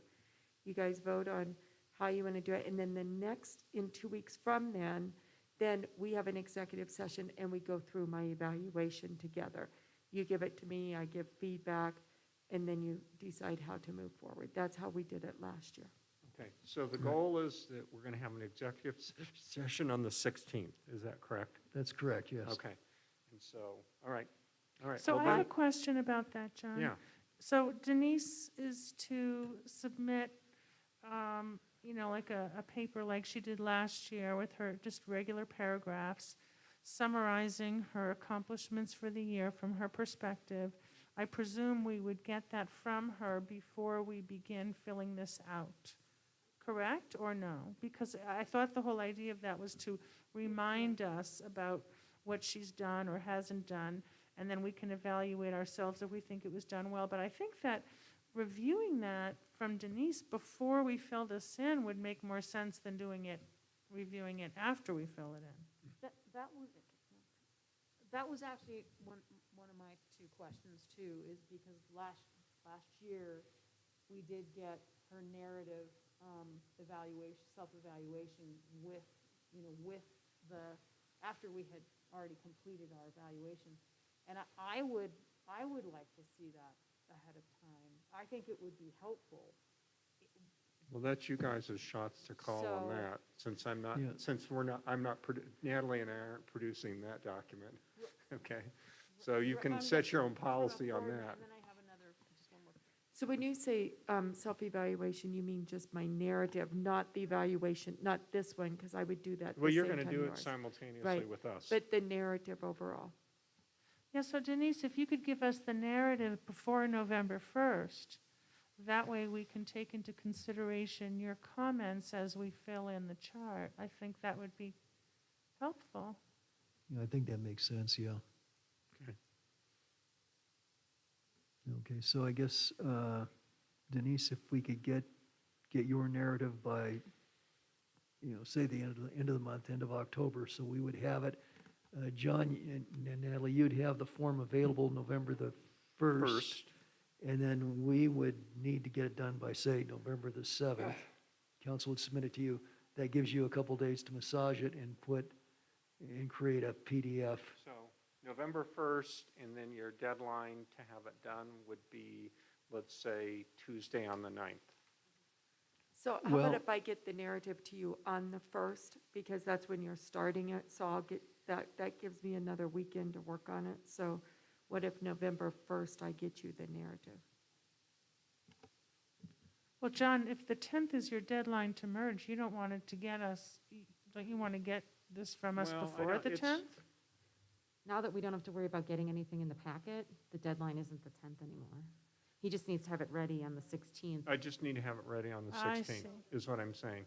My other question is, because Denise just mentioned about salary, when are we going to receive the report that's supposedly being prepared by some outside agency on salaries for The the city compensation employees? study? We're trying to get that done in December. They're working on it. That's our goal, but it may be January, but we're Okay. trying to get it done in December. Yeah. So I wouldn't expect we're going to be making decisions about your raise or anybody's raise until we see that. Even though we're meeting about this evaluation in November, we're not going to make decisions in November about raises. That's incorrect. We do have it was part of the budget, that there was a merit increase of 3.5, which is the average. That is a budget, because even if, let's say my salary should be 115 instead of what it currently is, right? Then you're going to redline me. But if it should be 150, then you're going to say, okay, how are we going to do this over time? I would assume that you're not going to raise everybody in 1 year. That's a big jump, but you may decide to do that. Usually you do it through steps, and usually there's only a couple that needs to be raised, not everybody. But you still want to pay for the merit increase, for the performance over the last year. So it's not just getting the salary up there, but it's giving you the performance salary that you've done for the last year. That's usually how it works from an HR perspective. And are all the department heads and all the employees also eligible for this automatic pay increase, or is that staggered? It's not automatic. This is a 3.5 merit increase. So that means that everybody will be getting an evaluation, and depending on where they fall on their evaluation, they'll get a certain raise. So yes, everybody is eligible based on performance. And you're doing those evaluations yourself? Nope, everybody does their own, right? So I only do the evaluations for people who report directly to me, and then everybody does theirs that report to them. Okay. Well, thank you for explaining that. Well, and tentatively, we were looking at, trying to look at the compensation study on December the 7th. That's the same night we'd be having the executive session for the city administrator's performance evaluation. And that timing just sort of, there's a certain amount of optimism in hoping that the compensation study will be ready by then. And it's the end of the year, so we're trying to get things done. So it does look like things are sort of jamming up. But I guess we can juggle the schedule a little bit as we get closer. Could I? Oh, Yeah, sorry. So Nancy and then Judith. Nancy? I just wanted to, I would prefer to get the hard copy of the merged document a couple days before the meeting, and I don't want to get it that night, you know. So is that possible? I'd come over and pick it up. Or you could send me a link and, you know. I think what the plan was is the moment the merged document is ready, everybody will just get sent a link to it. Okay? So if you want me to print out a paper copy, let me know. I just wanted access to it. I No, don't care how I get it. no, it's, as soon as it's all merged, then there'll just be, you'll just get an email that says, here's the link to the merged document. That works. Thank you. Okay? All right. Go ahead and start. So just clarification, first of all, kudos on the format. I really, really like it. I love that it's not a paper document that you have to spend hours and weeks putting together. So really kudos. One of my biggest problems with the last, one of my biggest problems, can you hear me now? With the last evaluation were several questions that listed 2 or 3 characteristics in the same question, and you had to use a 0 to 5 Likert scale. So there are just a few questions here that I feel are a little bit like that. And so I went through the whole thing, and I just made a list of just some recommendations. So what I just want to make sure that I heard what you said is I can go into the document and make those recommendations and give you my rationale and just send it to you prior to. I would prefer that if you have feedback and you want those changes, that you let me actually send you a copy of it. Okay. Because in that way, it'll be easier for me to track it than following the rabbit hole of Right. all the emails, okay? Okay, that'd be great. So if anybody has any proposed changes, I can send you sort of kind of a little advanced thing of it for you to kind of put your comments, okay? And then the peanut gallery between me and Natalie will be the final determiners as to whether Perfect. your thing gets put in or not, if you don't mind. Not at all. Well, just for That way we can right. handle if there's, a contentious thing, maybe we'll just delete the question, I don't know. And I thought but just for an example, the city administrator provides information which is detailed and reliable. And then we have, Well, if you want that busted up So- into different questions, right. then we can I'll do just that. let you know, just so, yeah. Because there's no numerical scoring Right. that we have to worry about. Oh my gosh, now this screws up, the weighting in a particular section. It's easy to do it that way. Okay?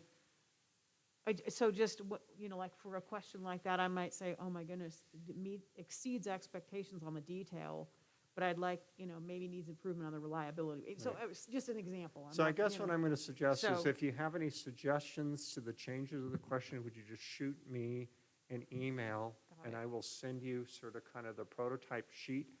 If you can then just, what I will end up doing is I'll restrict so that I can see your comments in terms of where you are. So I have to track around looking to see that you've changed a question.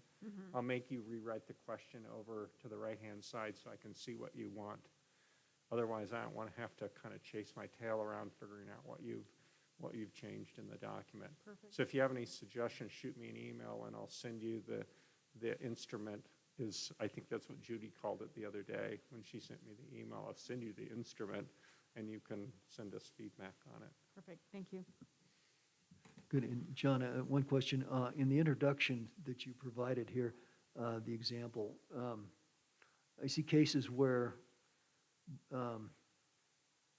2 or 3 boxes are filled out for a given row, and like needs improvement and exceeds expectations are filled out for in one of the rows. I would kind of expect those to be, if you fill in one box, the other 2 are disabled. Well, my thought on it is that maybe you can think of examples for the particular thing that shows that it met expectations in certain things, and certain times it was below par, as an example.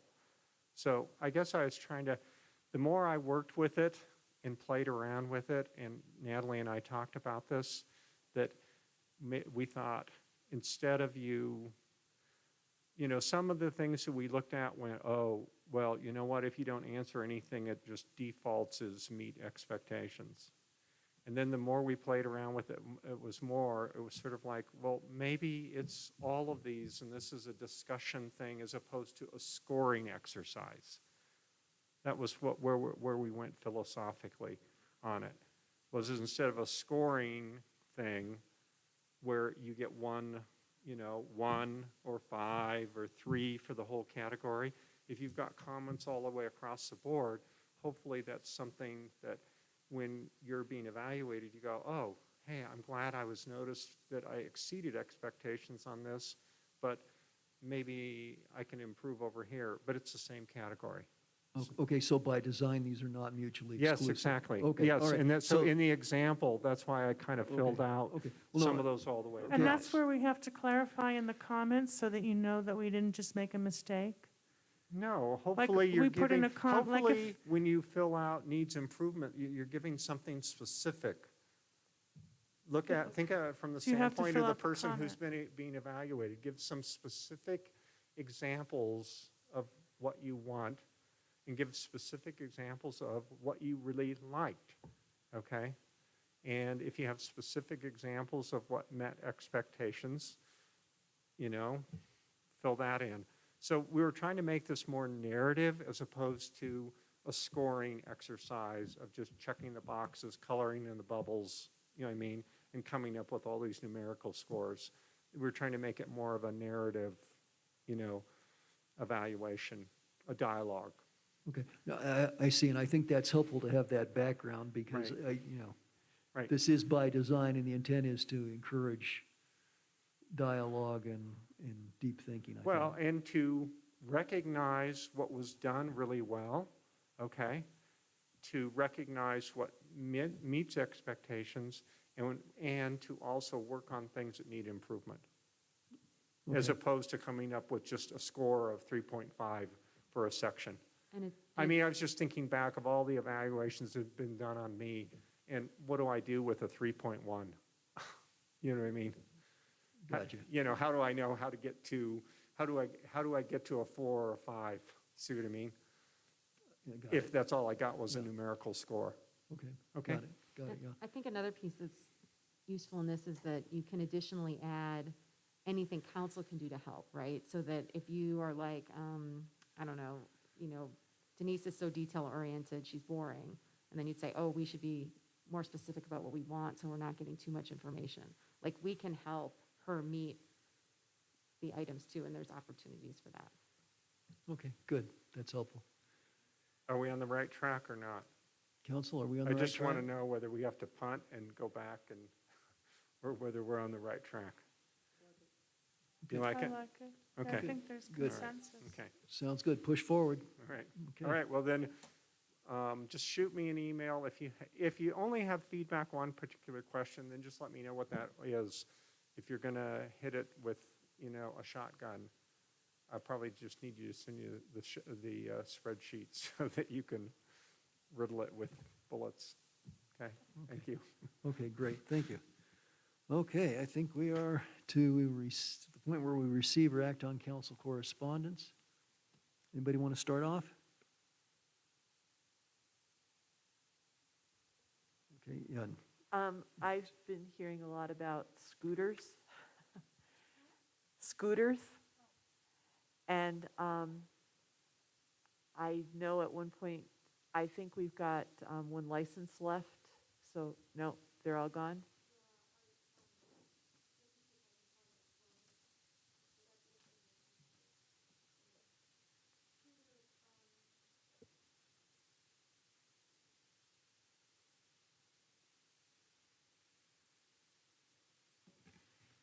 The pilot program only allows 2 operators, and they're already filled. so we cannot bring anybody else in. Thank you. Good, thank you. Anyone else? Next? Okay, well, I will mention, Judy Morgan had placed a copy of the letter that we've all been talking about on our desks here this evening. I don't know if you've all had a chance to look at it. It's basically, oh, didn't, oh, you didn't? Oh, I'm sorry, I thought I saw several. Okay, well, I'll pass this around. Basically, it's Judith's letter. It's with, the lead paragraph that I had written on there. And then there's signature lines on the back for all of us to sign, and I think it was I'll sign it next Tuesday. I'm not going to stay and read the whole thing and then sign it because it's too late. Is that okay? Or you can email it to me and then I'll sign it tomorrow, but it's almost 10 o'clock. I don't want to read that. I understand. Okay. Anybody who wants to sign it tonight can sign here, and if not, you can come in and get it later from Judy at her office. Okay. That's pretty much all I've got. Anybody else? About the city administrator's report, Denise? I really don't have anything except for I'd like to make a recommendation and for you to consider. The zoning update, I think we're all trying to figure out how to do this, right? And what's the best way to move forward. I'm wondering if this council would be interested in having a work group that really digs into the zoning update, and they go through all the details, and you identify 3 or 4 people in the community that would be ideal to work on that, and then they come back to you and the planning commission with their recommendations. And I'm just thinking of people like Alan or people that really know the zoning code inside and out, and they would work and really spend the time, because it's going to take a tremendous amount of time to work on this in detail. So something to consider for you guys to consider if that's a way that you would like to move forward. I also have a first draft that I will be sending to all of you that I just got today from Jennifer to say, is this the way you wanted it? So I would ask you to look at it and then provide feedback so that she doesn't come at the next meeting and it's like, nope, this isn't quite what we wanted this, so that we can really keep the process moving forward. So just something to consider. Anything else? Denise, did you have anything else? Okay, I great. apologize. No, I really don't have anything Okay, tonight. great. Okay, Thank you. we're done. We're adjourned. Good night. Thanks, everybody.